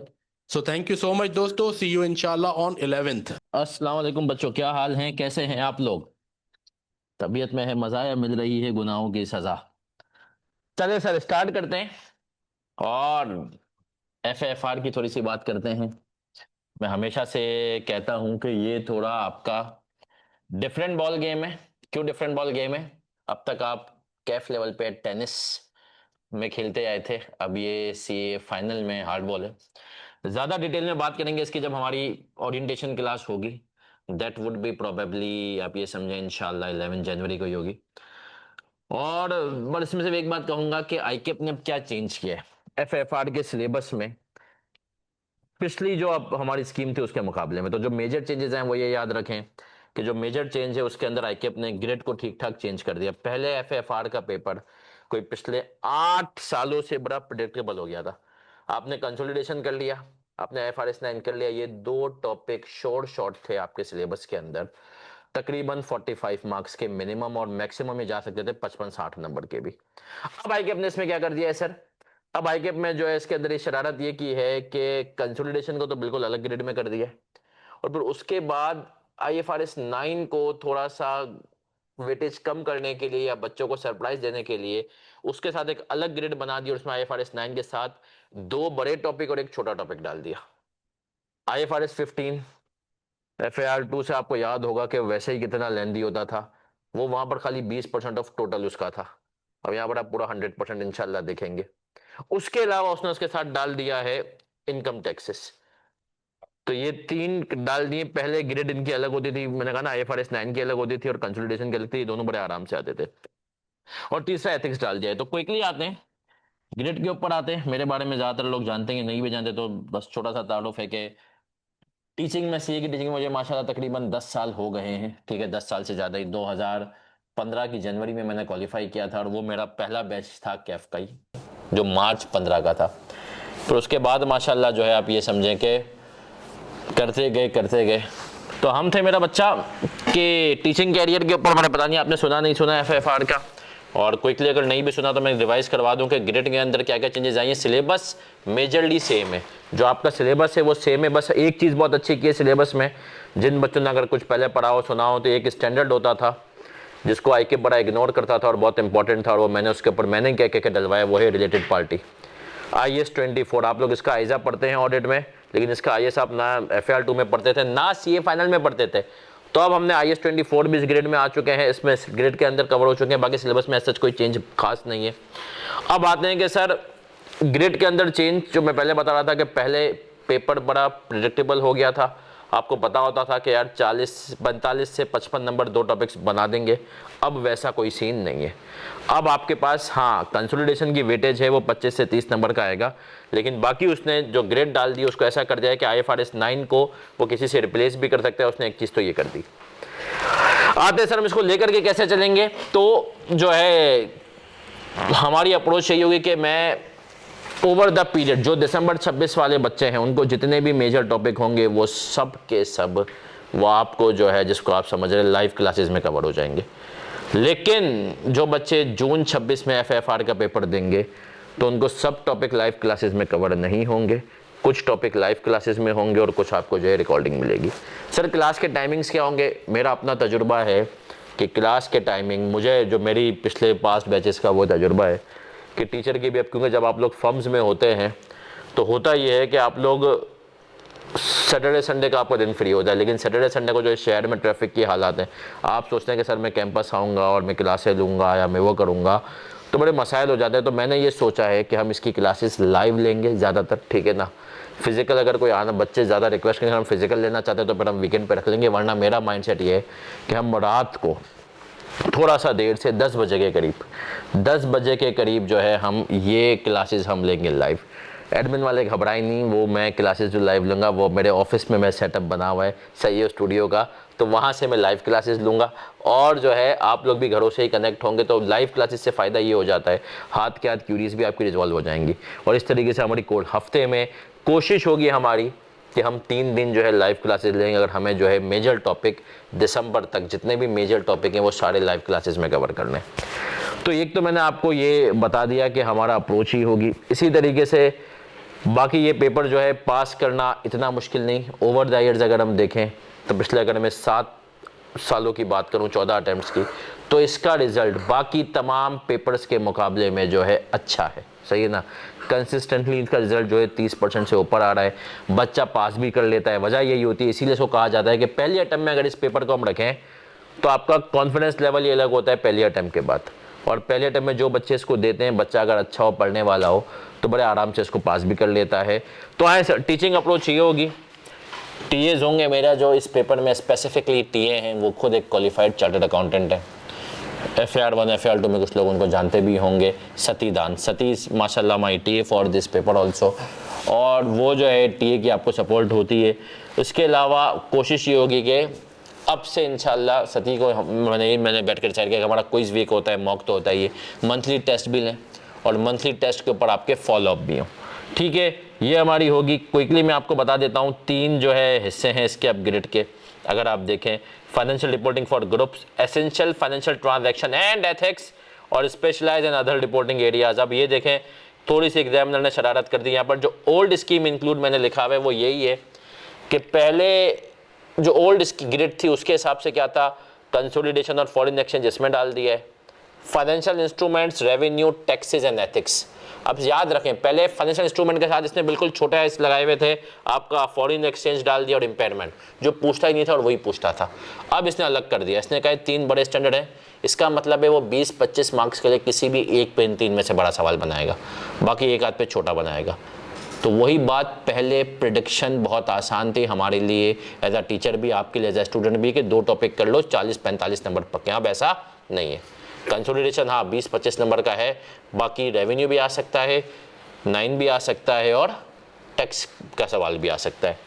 Ethics तो आप लोग वैसे ही इग्नोर करते हैं, लेकिन यहाँ पर भी आप इग्नोर नहीं करेंगे, यहाँ पर पढ़ेंगे 6-8 नंबर का सवाल जिस पे आ सकता है, आता रहा है। अब आ जाते हैं सर ग्रेड ए के अंदर, मैंने आपको बता दिया, इसके ऊपर मजीद डिटेल में हम जाएंगे। बेसिक दे देता हूँ आइडिया। कंसोलिडेशन जो सी फाइनल लेवल में आप है वो 100% है, कैफ में जो आप पढ़ते हैं वो 40% होगा, ठीक है। तो आपको एक्स्ट्रा चीज़ें पढ़नी होंगी। फिर तो सर क्या हम बेसिक आप कवर नहीं, बिल्कुल बेसिक कवर करवाएंगे, लेकिन जाहिर सी बात है वहाँ पर जो हमने जिसके ऊपर कैफ के अंदर 12 क्लासें लगाई हैं वो बेसिक हम यहाँ पर 3 क्लासें में कवर करा देंगे, क्योंकि आपको चीज़ें रिकॉल हो जाएंगी कैसे होता है, ठीक है। फिर आते हैं सर जितने भी ऐसे टॉपिक होंगे हम उन तमाम टॉपिक्स को इसी तरीके से जो है ना लेकर के चल रहे होंगे कि हम उनको अपना ग्रेड ए और ग्रेड सी में आप देख लें, इसने एम्पायरमेंट, एम्प्लॉय बेनिफिट, शेयर्ड बेसिस सब बना देंगे। आज भी मैं आपको बता दूं, देखें चाहे सीए फाइनल में एफएफआर का सिलेबस कहीं भी चले जाए, आज पहली ओरिएंटेशन में तुम्हें बता दूं, हम उसमें भी ज़्यादा बड़ी डिटेल में बात करेंगे जब हमारी पहली क्लास इंशाल्लाह होगी। 5 टॉपिक आज गिरा से बांध लोगे ना, तो तुम यकीन मानो पेपर का कोई भी अटेम्प्ट हो, कोई भी हो, तुम पेपर का 80 नंबर तैयार करके जा रहे होगे। वो 5 टॉपिक हैं आपके पास एफएफआर में, consolidation, IFRS 9 financial instrument, revenue, income taxes, लीजेस। 5 की बेसिक्स तुम्हें पता है, यहाँ पर एडवांस वर्जन है। तो हमारी अकाउंटिंग का आपका समझ लें 75 से 80 नंबर ये फाइनल का यही कवर कर देंगे। बाकी कुछ टॉपिक्स हैं हमारे पास, इम्पेयरमेंट वगैरह, share based payments, fair value measurement के स्टैंडर्ड्स हैं, और ये स्पेशलाइज हैं, ये छोटा छोटा पार्ट है, सही है। तो इनके हिसाब से भी हमें देखना है कि क्या चीज़ कैसे होगी, लेकिन मेजर चीज़ें मैंने आपको बता दी कि आज की क्लास में ही कि भाई क्या है। अब आगे आ जाते हैं सर, ग्रेड सी सबसे लंबी है लेकिन वेटेज के हिसाब से सबसे कम है। टेस्टिंग लेवल आपको इंशाल्लाह ये सब चीज़ें भी बता दी जाएंगी, क्या होगा, किसका कितना होगा। मेन चीज़ देखें वो ये कि सर यहाँ पर भी हमेशा की तरह मैं हमेशा कहता हूँ, सीए फाइनल में भी स्मार्ट स्टडी आपको बहुत काम आएगी। लाइव क्लासेस में आपको मैं बता दूंगा क्या चीज़ कैसे करनी है। क्रोमा कटिंग वाले आपको रिकॉर्डेड लेक्चर्स मिलेंगे, लेकिन जो हमारी लाइव क्लासेस होंगी उसके अंदर हम सवालात एक्सेल पे करेंगे ज़्यादातर, कुछ सवालात आईकैप के सॉफ्टवेयर पे भी करेंगे। आईकैप के सॉफ्टवेयर पे हम सारे सवालात क्यों नहीं कर सकते, ये भी एक सवाल आ सकता है, इसलिए नहीं कर सकते क्योंकि सर उसके अंदर जो एक क्लास का ड्यूरेशन पर थोड़ी लंबी हो जाएगी। हमारी कोशिश होगी कि हम नॉर्मली एक क्लास 1 घंटे की लें, लेकिन हाँ कुछ टॉपिक्स होंगे जैसे कि कंसोलिडेशन हो गया हमारा, ठीक है, या जो है IFRS 9 के कुछ सवाल आते हैं, वो सवाल करने में ही हमारा क्लास के अंदर 1.5-2 घंटा लग सकता है, इवन दो हम एक्सेल पे करें। तो उनके अलावा कोशिश होगी कि 1 घंटे से ज़्यादा की क्लास आपकी ना रखी जाए, ठीक है। कुछ छोटे छोटे स्टैंडर्ड्स होंगे, टॉपिक्स होंगे, उनकी हो सकता है कि उससे भी छोटी क्लासेस रखी जाएँ, लेकिन 1 घंटे की क्लास होगी मेरी। हम जब पहली 11 जनवरी को मिलेंगे तो उसके बाद हम ये भी डिसाइड कर लेंगे कि किन किन वीकडेज़ में रात को क्लास हो। और मेरे दिमाग में टाइमिंग है 10 से 11, आप लोग कहेंगे तो हम इसको 11 से 12 भी कर सकते हैं, लेकिन मेरे ख्याल में 10 बजे का टाइम ऐसा होता है कि लोग सेटल हो चुके होते हैं जिनको लाइव क्लासेस भी लेनी है। कोशिश करें साथ साथ लें लाइव क्लासेस, तो इंशाल्लाह आपको समझ में भी आएगा, चीज़ें भी नज़र आएंगी। तो दिस इज़, बाकी बातें इंशाल्लाह हम करेंगे जब हमारी पहली क्लास होगी। ओरिएंटेशन 11 तारीख को। वैसे जिन बच्चों को जून 26 देना है उनको मैं कह रहा हूँ कि आपको कौन से 3 टॉपिक में बता दूंगा लाइव क्लास। हम कंसोलिडेशन आपको लाइव क्लास में कराएंगे, IFRS 9 आपका लाइव क्लास में होगा, और आपका जो है इनकम टैक्सेस लाइव क्लास में होगा।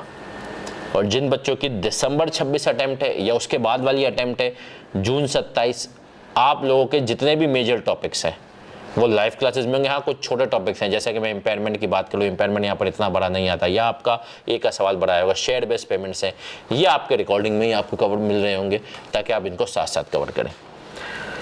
बाकी पेपर पास करना तो आप लोगों को आता ही नहीं भी आता तो इंशाल्लाह हम सिखा देंगे, ठीक है।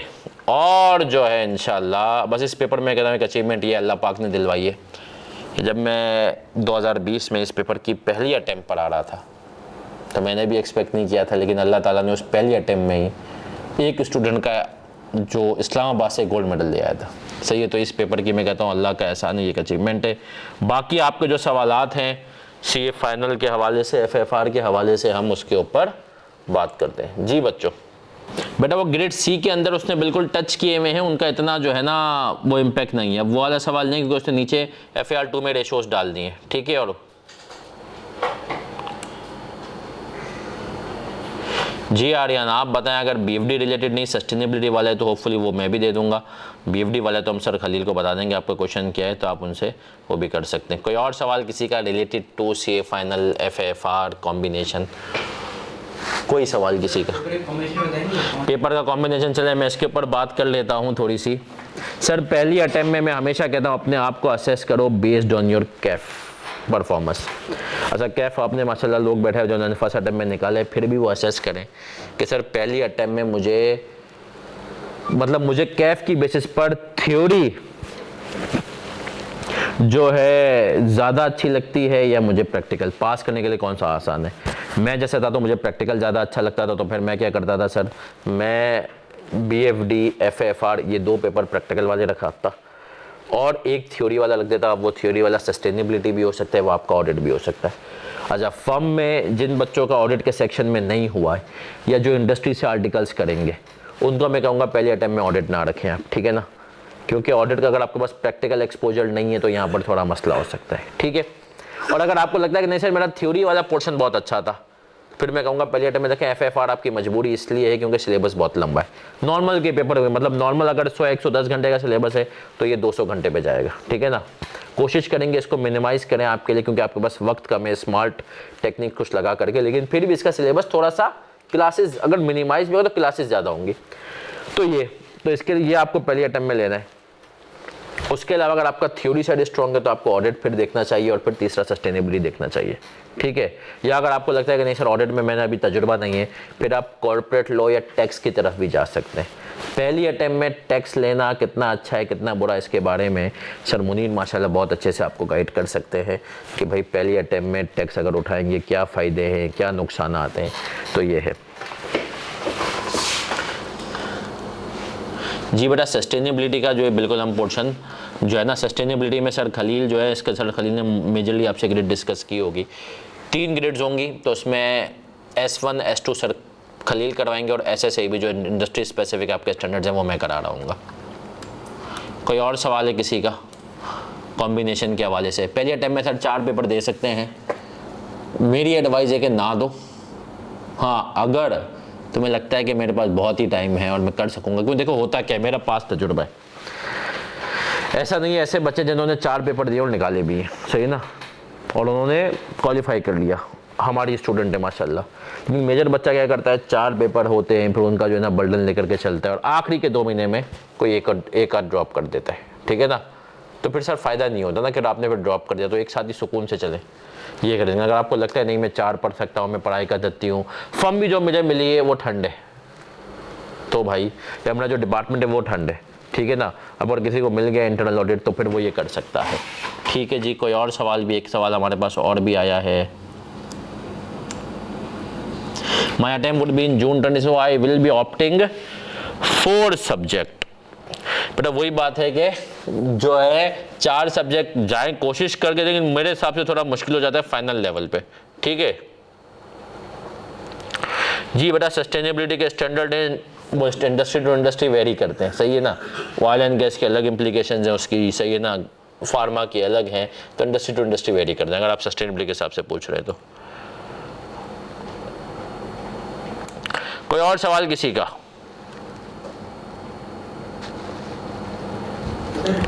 अक्टूबर में कोशिश होगी कि अगर आप जो बच्चे दिसंबर के अटेम्प्ट दे रहे होंगे तो अक्टूबर में उनको मेजर टॉपिक FFR के कवर करा दिए जाए जी। सर ऐसे नहीं सकता पहले हम लोग जो कवर करके फिर तीसरा दवा करें 1.5 साल? हाँ सर, अगर 1.5 साल में कोई देखें यही अप्रोच होती है तो ना।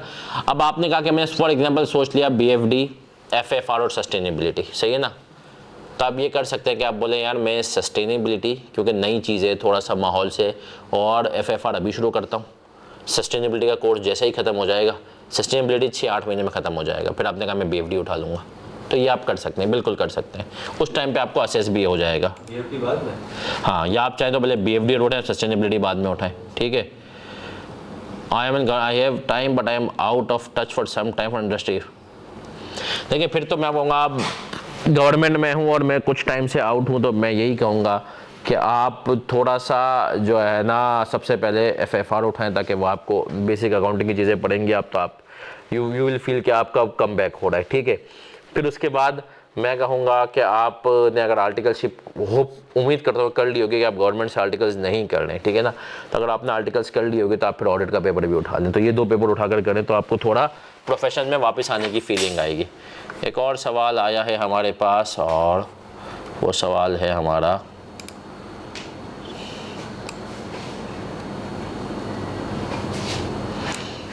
जी बेटा आर्यन, ऐसा ही है,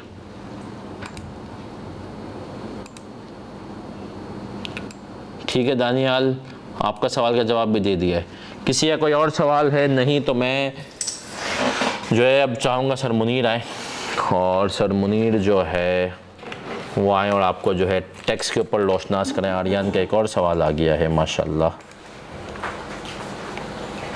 जी। बेटा जब आप पहली क्लास में ओरिएंटेशन में आएंगे तो आर्यन आपको जो है लिस्ट ऑफ इंडस्ट्रीज इंशाल्लाह मिल जाएगी, ठीक है sir. Thank you very much sir, over to you. अस्सलामु अलैकुम वरहमतुल्लाहि वबरकातुहू। औज़ु बिल्लाहि मिनश शैतानिर रजीम, बिस्मिल्लाहिर रहमानिर रहीम, रब्बि इश्रह ली सदरी व यस्सिर ली अमरी वहलुल उक़दतम मिन लिसानी यफ़क़हू क़ौली। अल्लाहुम्मा सल्लि अला मुहम्मदिन नबिय्यिल उम्मी व अला आलिहि व सल्लिम तस्लीमा। अच्छा बेटा, CFAP 5 tax planning and practices,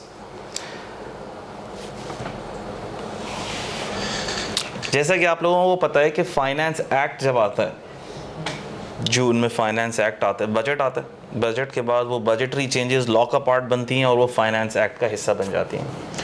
वो फाइनेंस एक्ट आपके लिए 2 अटेम्प्ट्स के लिए एप्लीकेबल रहता है, 2 अटेम्प्ट्स के लिए।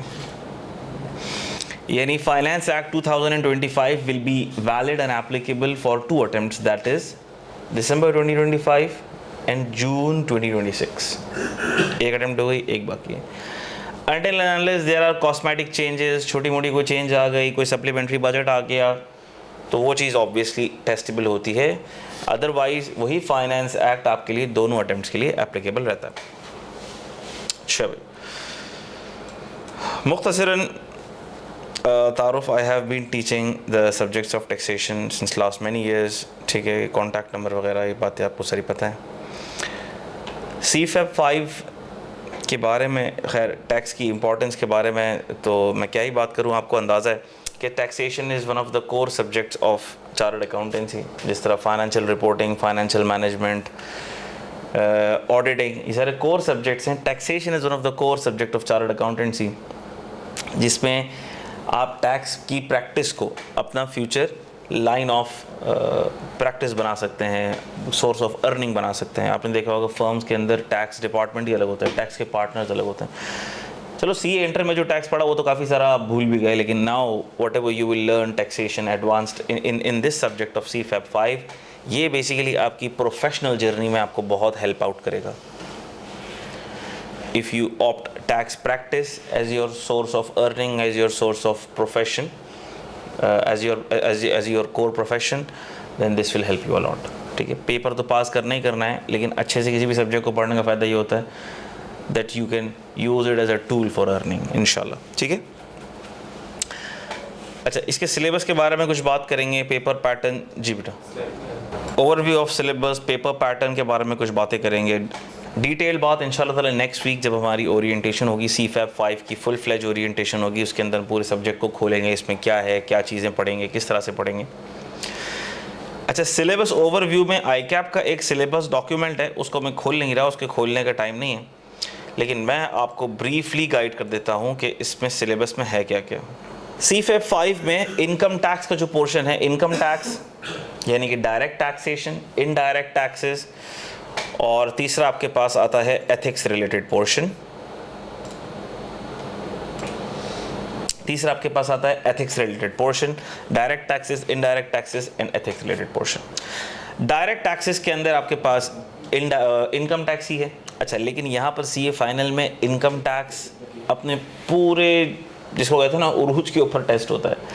CA इंटर में सिलेक्टेड सेक्शंस आते हैं, सिलेक्टेड सेक्शंस होते हैं, लेकिन CA फाइनल की अगर आप बात करें तो उसमें पूरा income tax ordinance, income tax के सारे रूल्स, नोटिफिकेशन, सर्कुलर्स, सब के सब चीज़ें जो भी आपके एग्जाम पेपर से रेलिवेंट हैं वो सारी की सारी टेस्ट होती हैं।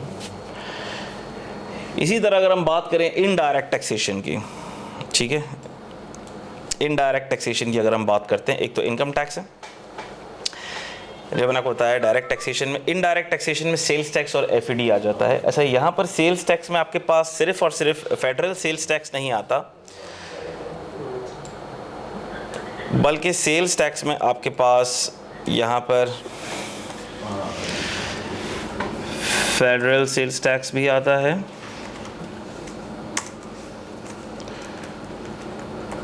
प्रोविंशियल सेल्स टैक्स भी आता है,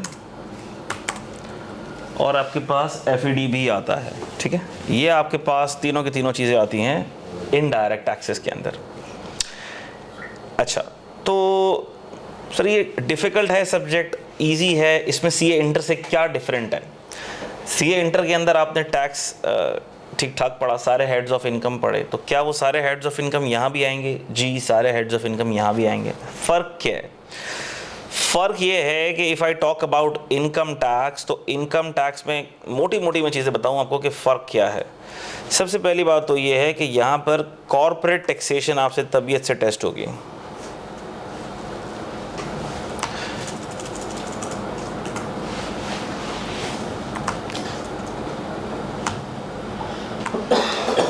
कॉर्पोरेट टैक्सेशन तबीयत से टेस्ट होगी। सीए इंटर लेवल के ऊपर इंडिविजुअल की टैक्सेशन और एओपी की टैक्सेशन आपने की थी, कंपनी की टैक्सेशन आप लोगों ने नहीं की थी। मुख्तसरन देखी थी कि भाई क्या रेट लगता है, इनकम आ गई तो उसके ऊपर 29% का रेट लग गया, इससे ज़्यादा हमने चीज़ें नहीं देखी थी। लेकिन सीए फाइनल में कॉर्पोरेट टैक्सेशन पूरी तबीयत से आपने देखनी है।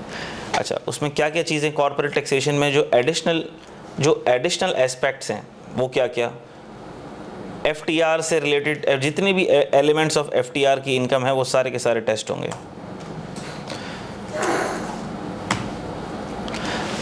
सीए इंटर के अंदर तो बड़ी लिमिटेड लेवल के ऊपर हमने देख लिया, डिविडेंड आ गया वो फाइनल टैक्स रिजीम में चला जाएगा, इंटरेस्ट आ गया फाइनल टैक्स रिजीम में चला जाएगा।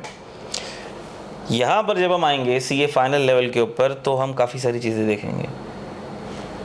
मिसाल के तौर पर proceeds from export of services वो भी फाइनल टैक्स रिजीम में जाएगा।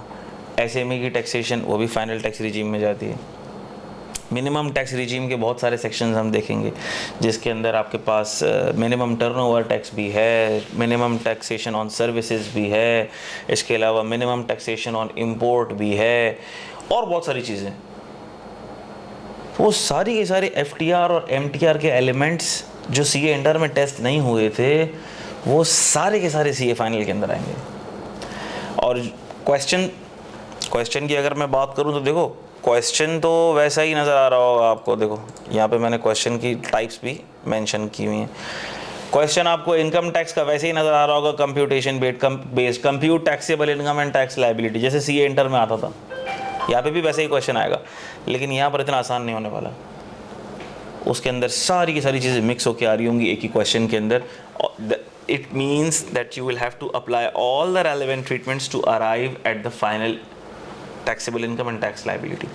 अब उसके अंदर मिनिमम टर्नओवर टैक्स भी है, एक ही कंपनी है वो सर्विसेज भी दे रही है, वो गुड्स भी सेल कर रही है, उसकी कुछ सर्विसेज मिनिमम टैक्स रिजीम में भी जा रही है, कुछ सर्विसेज नॉर्मल टैक्स रिजीम में जा रही हैं, कुछ सेल्स मिनिमम टैक्स रिजीम में जा रही है, कुछ फाइनल टैक्स रिजीम में जा रहा है, ऑल्टरनेटिव कॉर्पोरेट टैक्स भी आ गया, इसके अलावा सुपर टैक्स भी आ गया। तो ये सारी की सारी चीज़ें एक ही सवाल में, तो ये सारी की सारी चीजें एक ही क्वेश्चन के अंदर टेस्ट होती हैं, which makes a question a bit difficult. ठीक है। अच्छा, ना सिर्फ ये, इसके अलावा आपके पास ग्रुप टैक्सेशन के सेक्शंस भी, एमलगमेशन, ग्रुप टैक्सेशन के सेक्शंस, लॉसेस के से रिलेटेड, group taxation as a single fiscal unit, amalgamation, वो वाले सेक्शंस भी आ जाते हैं। फिर आपके पास इसमें थिन कैपिटलाइजेशन एक कॉन्सेप्ट है कि अगर फॉरेन एसोसिएट से अगर आपने लोन लिया है, उसके ऊपर प्रॉफिट ऑन डेट आप पे कर रहे हैं, तो उसकी क्या लिमिटेशंस हैं, उसकी क्या रिस्ट्रिक्शंस हैं। इसके अलावा आपके पास नॉन रेजिडेंट की टैक्सेशन है, नॉन रेजिडेंट की टैक्सेशन भी आपके पास आ जाती है। तो काफी सारे एडवांस लेवल कॉन्सेप्ट्स जो आपने सी इंटर में नहीं पढ़े, यहाँ पर वो इंपॉर्टेंट होते हैं। अब यहाँ पर कोई सैलरी का क्वेश्चन नहीं पूछा जाएगा आपसे, सैलरी आता ही नहीं, पढ़ेंगे हम लेकिन सैलरी क्वेश्चन नहीं आएगा। सीए फाइनल पे टेस्ट ही नहीं होता, कभी कभी अगर मिल गई कोई चीज तो मिल गई, नहीं होती टेस्ट। ठीक है। यहाँ पर क्या चीजें टेस्ट होती हैं, कंपनी टैक्सेशन से रिलेटेड, एओपी की टैक्सेशन भी, ये सारे के सारे एलिमेंट्स भी। तो this is all about income tax. अच्छा, इसके अंदर वो रिटर्न असेसमेंट अपील वाली चीजें भी टेस्ट होती हैं। तो मैं पेपर के पैटर्न के ऊपर बात करेंगे तो मैं आपको भी बताऊंगा। सेल्स टैक्स की अगर हम बात करें, सेल्स टैक्स में क्या क्या चीजें टेस्ट होती हैं, तो मैंने आपको बता दिया, federal sales tax, provincial sales tax, FAD. अब एक ही प्रैक्टिकल क्वेश्चन होगा जिसमें ये सारी की सारी चीजें मिक्स होकर आ रही होंगी, which will make the level of C final of its stature। अच्छा, पेपर पैटर्न की अगर हम बात करें तो मैंने आपको जैसे कि बताया कि इनकम टैक्स जो टेस्ट होता है वो अराउंड 55 to 60% इनकम टैक्स से टेस्ट होता है, अराउंड 60% इनकम टैक्स से टेस्ट होता है। ठीक है। ग्रिड अभी मेरे पास सिलेबस डॉक्यूमेंट मुझे नहीं मिल पा रहा, वरना मैं खोल के आपको दिखा देता हूँ, लेकिन बहरतौर यहाँ से आपको आइडिया हो जाएगा जो मैंने एग्जाम पैटर्न बनाया हुआ है। इनकम टैक्स की अगर हम बात करें तो एक क्वेश्चन कंप्यूटेशन बेस्ड आपसे पूछा जाता है, जो कि अराउंड 20 से 25 मार्क्स का होता है, जिसमें आपको डेटा दिया हुआ होता है और आपको taxable income tax liability compute करनी होती है। और ये कंपनी से रिलेटेड ही टैक्सेशन में आपको बताया कि आमतौर पर और भी चीजों की कंप्यूटेशन पूछी जाती है, लेकिन कॉर्पोरेट टैक्सेशन का ही वो सवाल आपसे पूछा जाता है जिसमें सारी कंप्यूटेशन आपने करनी है। और उसमें क्या क्या चीजें किस किस तरह से कंप्यूटेशन आ सकती है मैंने आपको बताया। फिर एक क्वेश्चन होता है comment based analysis based on income tax return computation. Income tax की कंप्यूटेशन आपको प्रेजेंट की हुई होंगी, रिटर्न दिया हुआ होगा आपको, उसमें गलतियां हुई हुई होंगी और उसकी डिटेल दी हुई होगी। अब आपने उसको एडवाइस करना होगा कि भाई ये ट्रीटमेंट गलत है, ये ऐसे नहीं करना चाहिए था, ये ऐसे करना चाहिए था, ये फिगर ऐसे नहीं होनी चाहिए थी, ऐसे होनी चाहिए थी। That means this will be N analysis based question, जिसमें आपको एक्सप्लेन करनी होंगी टैक्स इम्प्लीकेशंस। यहाँ पर कैलकुलेशंस इतनी ज्यादा नहीं होंगी, रेक्टिफिकेशन आपको करनी पड़ सकती है, लेकिन आपको उसको एक्सप्लेन करना होगा, एडवाइस करनी होगी टैक्स इम्प्लीकेशन। इसका मतलब आपको लफाजी लिखनी पड़ेगी, लिखना पड़ेगा, ठीक है। So this is the area where the students are relatively weak. Drafting के अंदर हमारे स्टूडेंट्स वीक होते हैं। क्यों? क्योंकि प्रैक्टिस नहीं कर रहे, प्रैक्टिस नहीं कर रहे। लिखने की प्रैक्टिस, कंप्यूटेशन की प्रैक्टिस तो कर रहे हैं, लेकिन ड्राफ्ट करने की प्रैक्टिस नहीं कर रहे। अच्छा भाई, हम ड्राफ्ट करने की प्रैक्टिस नहीं कर रहे। तो जब ड्राफ्ट आप करने की प्रैक्टिस करेंगे तब ये वाला क्वेश्चन आपका अच्छे से सॉल्व हो पाएगा, जिसपे आई कैप के एग्जामिनर को खासे तहफुजात हैं कि स्टूडेंट सही से एक्सप्लेन नहीं कर पा रहे। तो सर, जब ओपन बुक है तो क्या हम पेपर में किताब को खोलकर देखकर इस सवाल को सॉल्व कर सकते हैं? The answer is no. आपने ओपन बुक को यूज किस लिए करना है? आपने ओपन बुक को यूज इसलिए करना है, मिसाल के तौर पर आपके जहन में कोई रेट नहीं आ रहा, आपने खोल के रेट, आपने उसको रेट सर्च करके रेट चेक कर लिया। किसी सेक्शन के अंदर अगर आपको एक आध चीज मिस, यार इस सेक्शन में ये बात तो लिखी हुई थी या नहीं लिखी हुई थी, ये एग्जामिनर ने एक्स्ट्रा इन्फॉर्मेशन दी है, क्या सेक्शन इस चीज को भी कवर करता है नहीं करता, चलो वो आपने देख लिया। अदरवाइज जो एक ब्रॉड कॉन्सेप्ट है, क्या आप एग्जाम में ऑर्डिनेंस खोलकर, सेक्शन खोलकर उसको रीड करके समझ सकते हैं? टाइम ही नहीं होता। और आपने पता है इनकम टैक्स ऑर्डिनेंस का सेक्शन चले, ये तो हम नोट्स के जरिए इसको आसान कर देते हैं, सिंपलीफाई कर देते हैं, लेकिन अगर आप ऑर्डिनेंस की वर्डिंग एग्जाम में पढ़ने बैठ जाओ सिर्फ, तो आपको खौफ आना शुरू हो जाएगा कि यार ये मैं पढ़ी क्यों रहा हूं। Not with standing anything content provided that, proviso अलग हैं और चीजें अलग हैं, आप परेशान हो जाओगे, घन चक्कर हो जाओगे आप। तो पढ़ना तो पहले से ही, पढ़ा हुआ तो पहले होना चाहिए।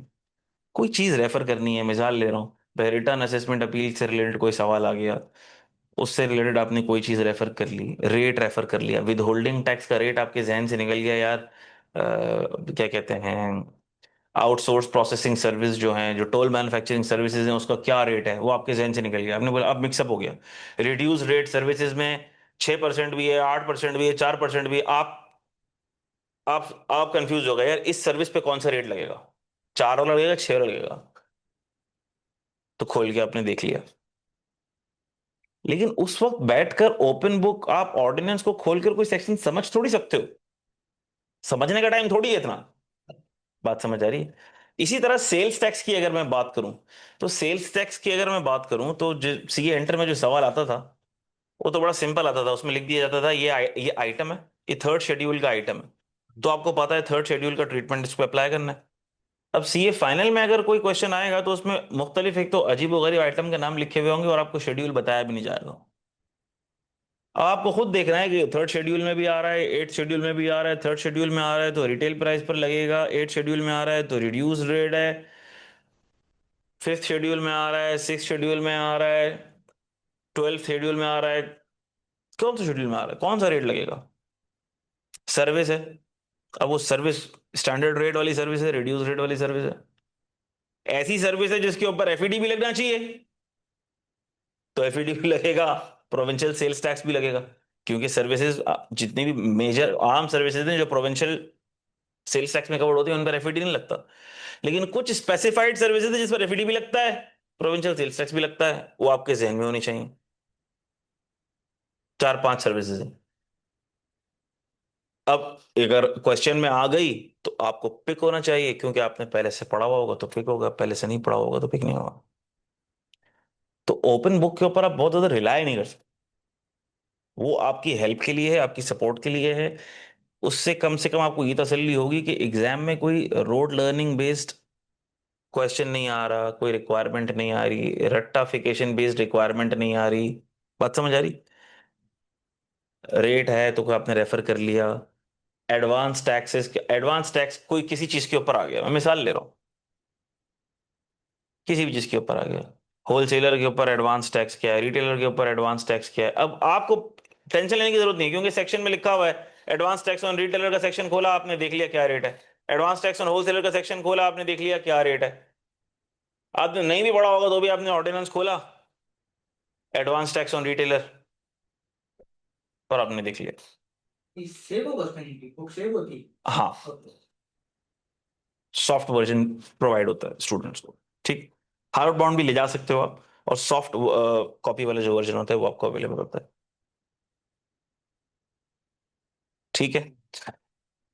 तो इसी तरह देखो, इनकम टैक्स में एक क्वेश्चन 20 से 25 मार्क्स का कंप्यूटेशन बेस्ड आएगा, एक क्वेश्चन 20 से 25 मार्क्स का एनालिसिस बेस्ड होगा, एक 5 से 10 मार्क्स का कुछ और कंप्यूटेशंस पूछी जाती हैं, 5 से 10 मार्क्स का ऐसा सवाल होगा जिसमें कुछ और कमेंट बेस्ड होंगे।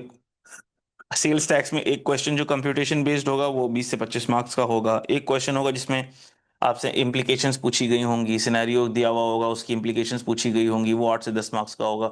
एथिक्स, टैक्स एथिक्स और कोड ऑफ एथिक्स से 5 से 10 मार्क्स का सवाल। Reasons of failure, lack of practice, जाहिर सी बात है, poor answer planning, poor drafting skills, software के ऊपर प्रैक्टिस नहीं करी, ये सारी बातें। मैथडोलॉजी हमारी क्या होगी, देखो जो जून वाला सेशन होता है उसमें लाइव क्लासेस ज्यादा होती हैं क्योंकि फाइनेंस एक्ट की चेंजेस होती हैं। लेकिन वो फाइनेंस एक्ट वाली जो चेंजेस हैं वो जाहिर सी बात है पिछले बैच में कवर हो गई, वो अब सारे रिकॉर्डेड फॉर्म में अवेलेबल है। तो अब जो जून अटेम्प्ट होगी, यानी कि दिसंबर अटेम्प्ट के लिए ज्यादातर क्लासेस लाइव वाली होती हैं क्योंकि फाइनेंस एक्ट की चेंजेस आ रही होती हैं। जून की अटेम्प्ट के लिए मैक्सिमम पोर्शन आपका रिकॉर्डेड की फॉर्म में अवेलेबल होता है। उसमें होगा ये कि वीकली एक सेशन हो गया, 2 सेशन होता है, 2 सेशंस हो गए, उसके अंदर हमने प्रैक्टिस कर ली, रिकैप कर लिया, रिवाइज कर लिया, मेजरली दूसरे क्वेश्चंस की प्रैक्टिस कर ली। अदरवाइज कंटेंट आपके पास अवेलेबल है, वो आपने कवर करना है और क्वेश्चंस को खुद से प्रैक्टिस करना है। This is how this subject will इंशाल्लाह बी कंप्लीटेड, ठीक है मेरे बच्चों। लाइव सेशंस भी होंगे, एग्जाम से पहले एक रिवीजन सेशन भी होगा, और प्रैक्टिस सेशंस वीकली भी होंगे हमारे इंशाल्लाह ताला, ठीक है। और ये बाकी की बातें, ये सारी की सारी हम फर्स्ट क्लास के अंदर आपसे डिस्कस करेंगे। इस सब्जेक्ट से रिलेटेड अगर और कोई क्वेश्चन है तो प्लीज मुझे बता दें।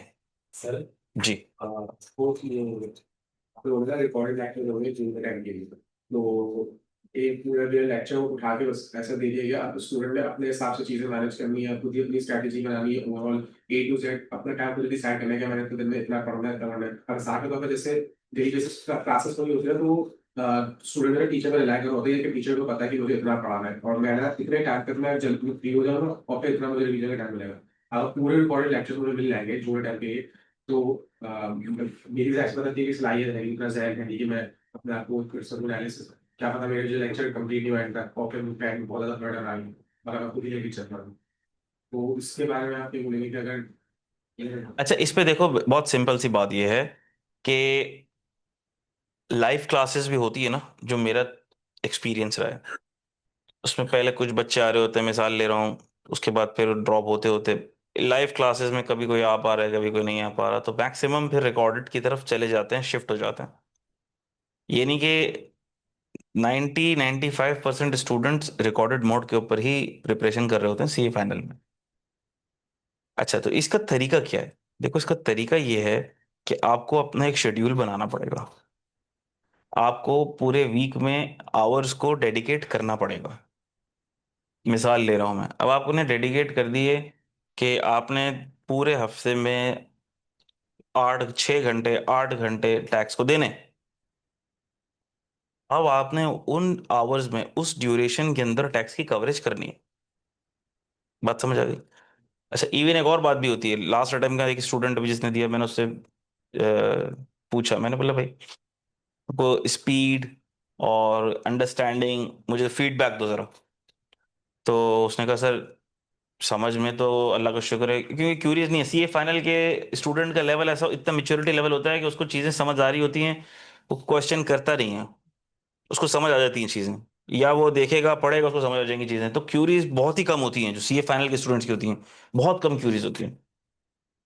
तो उसने कहा सर आप जो पढ़ाते हैं ना बड़ी ठहर ठहर कर तसल्ली से स्लो स्लो, मैं तो आपके सारे लेक्चर्स 1.5 की स्पीड पे देखता हूँ, उसमें भी नॉर्मल समझ आता है। तो अब ऐसा भी होता है, बात समझ रहे हो?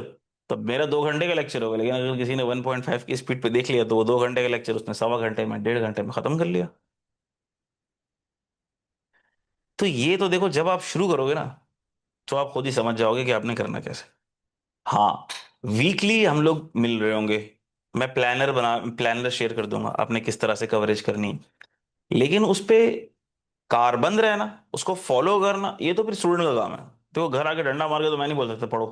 हाँ, सीए इंटर में बच्चे जानते हैं क्लास में, ये पढ़ो, ये होमवर्क करके आओ, नहीं करके आते तो थोड़ा सा डांटते भी हैं, जलील भी करते हैं। लेकिन सीए फाइनल का स्टूडेंट अपनी पेस के ऊपर ही पढ़ रहा होता है। क्लाइंट्स हैं, लेट रीडिंग हो रही है, नहीं पढ़ने का टाइम मिल रहा, फिर एक साथ दिन में 4-4 5-5 घंटे के लेक्चर देख रहा है, एक दिन में 4 घंटे के लेक्चर कवर कर रहा है, एक दिन में 5 घंटे के लेक्चर कर रहा है, ऐसा भी करते हैं बच्चे।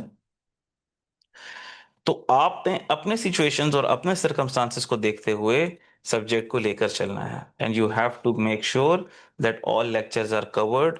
Not only lectures are covered, आपने अपनी सेल्फ प्रैक्टिस भी कर ली है आ जाने के बाद। अच्छा, फिर ऐसा भी होता है, देखो टीचर इतना बड़ा सवाल सॉल्व करा रहा है, अभी टीचर का सवाल देखने से अच्छा ही है कि आप, मतलब एक सवाल, दो सवाल, तीन सवाल आपने देख लिए, अब अच्छा ये है कि आप अगले सवाल को खुद अटेम्प्ट करो। आपको कितना आ रहा है, हाँ टीचर ने अगर सवाल कराया ना, तो टीचर का सवाल देख के तो आपको लगेगा हाँ हाँ जबरदस्त जबरदस्त, ऐसे ही होना चाहिए, वाह वाह बेहतरीन जबरदस्त, समझ आ गया। अच्छा, खुद करने लगेंगे, फंस जाएंगे, अटक जाएंगे, यार अब क्या करें, यार इस क्वेश्चन में तो ऐसे आ गया। ये अटकना अच्छी चीज है, आपको पता लगे आप किधर फंस रहे हो।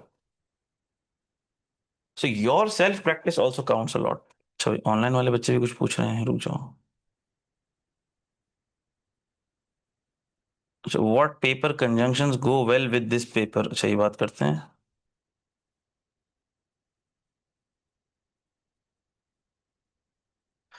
अच्छा, ये ठीक है, फर्स्ट ओरिएंटेशन क्लास के अंदर मैं पोर्टल भी रन थ्रू करवाऊंगा, ठीक है। वो 165 लेक्चर्स नहीं है, वो वीडियोज हैं, ठीक है ना, उसमें मैंने ब्रेक डाउन भी किया हुआ है, टॉपिक्स को ब्रेक डाउन भी किया हुआ है। उससे घबराने की जरूरत नहीं है, ये बहुत ज्यादा नहीं है कंटेंट। और ये कंटेंट मैं कोशिश करता हूँ, हर अटेम्प्ट में कोशिश करता हूँ कि मैं इस कंटेंट को और किस तरह से समराइज कर दूं। क्योंकि अब जो अटेंशन स्पैन है ना स्टूडेंट्स का, वो with the passage of time कम होता चला जा रहा है, कम होता चला जा रहा है। अब स्टूडेंट की कोशिश ये होती है कि हम कम से कम टाइम में ज्यादा से ज्यादा कवरेज कैसे कर लें। और अल्हम्दुलिल्लाह अब चीज़ों को समराइज चार्ट फॉर्म में, समराइज फॉर्म में अल्हम्दुलिल्लाह इस विद अटेम्प्ट बाय अटेम्प्ट वो शेयरिंग होता चला जा रहा है। लंबा सेक्शन है, 3 पेज के ऊपर है, अब वो एक डायग्राम और एक चार्ट की फॉर्म में कंसाइज होते होते आ गया आप लोगों के पास। बात समझ आ रही? तो उससे इंशाल्लाह ताला टाइम कम लगेगा। वो 165 को देखकर आपने परेशान नहीं होना, उसमें कोई वीडियो 15 मिनट की भी होगी, कोई 20 मिनट की भी होगी, आधे घंटे की भी होगी, कोई 2-2.5 घंटे की भी होगी। तो वो मैं आपको बताऊंगा आपने कैसे कवर करनी है। फर्स्ट क्लास इंशाल्लाह ताला नेक्स्ट वीक होगी, तो उसमें इंशाल्लाह मैं आपको सेल्स टैक्स, इनकम टैक्स पहले क्या करना है वो भी बताऊंगा आपको मैं, ठीक है। ये नहीं, इनकम टैक्स के ऊपर ज्यादा जोर रखना है और सेल्स टैक्स का एक एक लेक्चर आप कवर करते गए। 2 लेक्चर इनकम टैक्स से कवर किया आपने, एक लेक्चर सेल्स टैक्स से कवर कर लिया, ताकि दोनों चीजें साथ साथ चलती रहे, को मिस नहीं होगा। आप अलग अलग कर लें। से हमारे लेक्चर मतलब एग्जाम से कितना टाइम पहले खत्म हो जाना चाहिए? ये तो आप बताओ। आपके लेक्चर्स एग्जाम से 15 दिन पहले तो खत्म हो ही जाने चाहिए, 15 दिन पहले खत्म हो जाने चाहिए। अगर आप अच्छे से लेकर चल रहे हैं, अच्छे से प्रैक्टिस करते हुए चल रहे हैं, तो 15 दिन पहले भी खत्म हो जाए तो कोई मसले की बात नहीं है। बात समझ आ रही? मतलब हमने तो वो टाइम भी गुजारा है कि हम तो पढ़ाई ही शुरू करते थे छुट्टियों में, मतलब कम से कम। लेकिन अच्छी चीज ये थी कि जब हम सीए कर रहे थे, सीए फाइनल पढ़ रहे थे, तो ये ऑनलाइन वाला सिलसिला नहीं था। क्लासेस होती थी, क्लासेस ले ली, लेकिन सेल्फ प्रिपरेशन का टाइम नहीं मिला, देखने का भी टाइम नहीं मिला, उसको बाद प्रैक्टिस करने का भी टाइम नहीं मिला। फिर लीव्स में बहुत सारा एक साथ लीव्स मिली तो हमने पढ़ना शुरू कर दिया। तो अब मुझे ऐसा लगता है कि अब स्टूडेंट्स के लिए शायद थोड़ा सा और डिफिकल्ट हो गया है। कुछ लोग कह सकते हैं कि आसान हो गया, लेकिन मुझे लगता है कि शायद थोड़ा सा और डिफिकल्ट हो गया है। कैसे डिफिकल्ट हो गया है? डिफिकल्ट ऐसे नहीं हो गया कि कोर्स डिफिकल्ट हो गया है, लेक्चर्स भी हैं, बुक्स भी हैं, मटेरियल भी है, व्हाट्सएप ग्रुप भी है, सब कुछ है, लेकिन डिसिप्लिन नहीं है। ऑनलाइन ने लैक ऑफ डिसिप्लिन कर दिया। रेगुलर क्लासेस खत्म हो गई, तो जैसे अभी आपने कहा कि साथ साथ चल रहा होता है तो फिर कवर हो रहा होता है, समझ आ रहा होता है। तो अब वो रेगुलर क्लासेस खत्म हो गई। अब स्टूडेंट डेली बेस पे कवर नहीं कर रहा या वीकली बेस पे कवर नहीं कर रहा, लैक ऑफ डिसिप्लिन आ गया। फिर ऑनलाइन है, स्क्रीन है, तो फेसबुक, यूट्यूब, टिकटॉक की वीडियोस देख देख के अटेंशन स्पैन बहुत छोटा हो गया। अब बड़े लेक्चर्स देखते हुए आपका दिमाग जो है ना वो फिर शॉर्ट हो जाता है रील्स की तरह। ठीक है, तो एक ये मसला आ गया। फिर क्लासरूम एनवायरनमेंट होता है, टीचर की मॉनिटरिंग होती है, तो कवर करना ज़्यादा आसान होता है। एक प्रेशर होता है, सर ने बोला है क्वेश्चंस करने हैं, प्रैक्टिस करनी है, वरना आगे समझ नहीं आएगा। अब क्या सीन है, अब सर बोल भी रहे हैं ये आपने पहले अटेम्प्ट करना है, फिर वीडियो रिज्यूम करनी है आपने। पहले ये आप खुद अटेम्प्ट करें, फिर वीडियो रिज्यूम करें। लेकिन सर थोड़ी देख रहे हैं हमने देख किया या नहीं किया, चलो भाई वीडियो रिज्यूम कर दो, सर को ही करने दो सवाल, हम क्या करें सवाल। ठीक है, तो अब आपने खुद अपना हाथ नहीं चलाया, अपना दिमाग नहीं चलाया, रिज्यूम कर दी, आपके दिमाग पे जोर नहीं पड़ा। तो कहने को फैसिलिटीज तो आपके पास मल्टीप्लाई हो गई हैं, लेकिन मुझे ऐसा लगता है पढ़ना मुश्किल हो गया है। तो आपने ही अपनी जिंदगी को आसान करना है, हम कुछ नहीं कर सकते। हम आपकी उतनी हेल्प कर सकते हैं जितनी हमारी लिमिट। कोई मसला है हम आपको रिस्पॉन्ड कर सकते हैं, प्लानर बना के दे सकते हैं, उसको फॉलो करना ना करना भी आपके हाथ में है। क्या ये बात आपको समझ आ रही है? तो इंशाल्लाह अल्लाह की ज़ात से उम्मीद है, इंशाल्लाह सब्जेक्ट इज़ इंटरेस्टिंग। आप लोग शेड्यूल बनाएं, अपना प्लान बनाएं, प्लानर। इंशाल्लाह मैं आपको हेल्प आउट कर दूंगा किस तरह से। और वीकली हमारी क्लासेस होंगी तो मैं आपको बताऊंगा भी।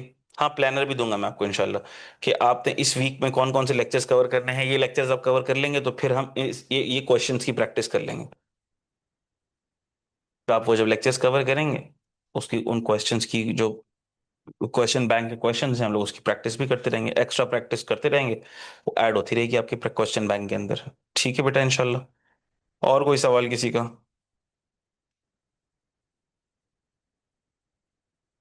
और कोई सवाल किसी का? तो फिर इंशाल्लाह जो भी क्वेश्चंस होंगे आपके, वो आप वैसे भी पूछ सकते हैं, मैसेज भी कर सकते हैं, इंशाल्लाह कोई मसले की बात नहीं है।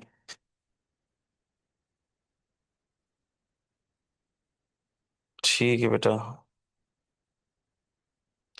Thank you very much. May Allah bless you all. Allah पाक आप लोगों को कामयाब करे, आप लोगों के लिए आपकी प्लानिंग, आपकी प्रिपरेशन सब कुछ आसान करे। फर्स्ट क्लास की डेट इंशाल्लाह अनाउंस हो जाएगी बेटा, कीप इन टच, ये अनाउंस हो जाएगी। और लाइव क्लास लेंगे हम इंशाल्लाह।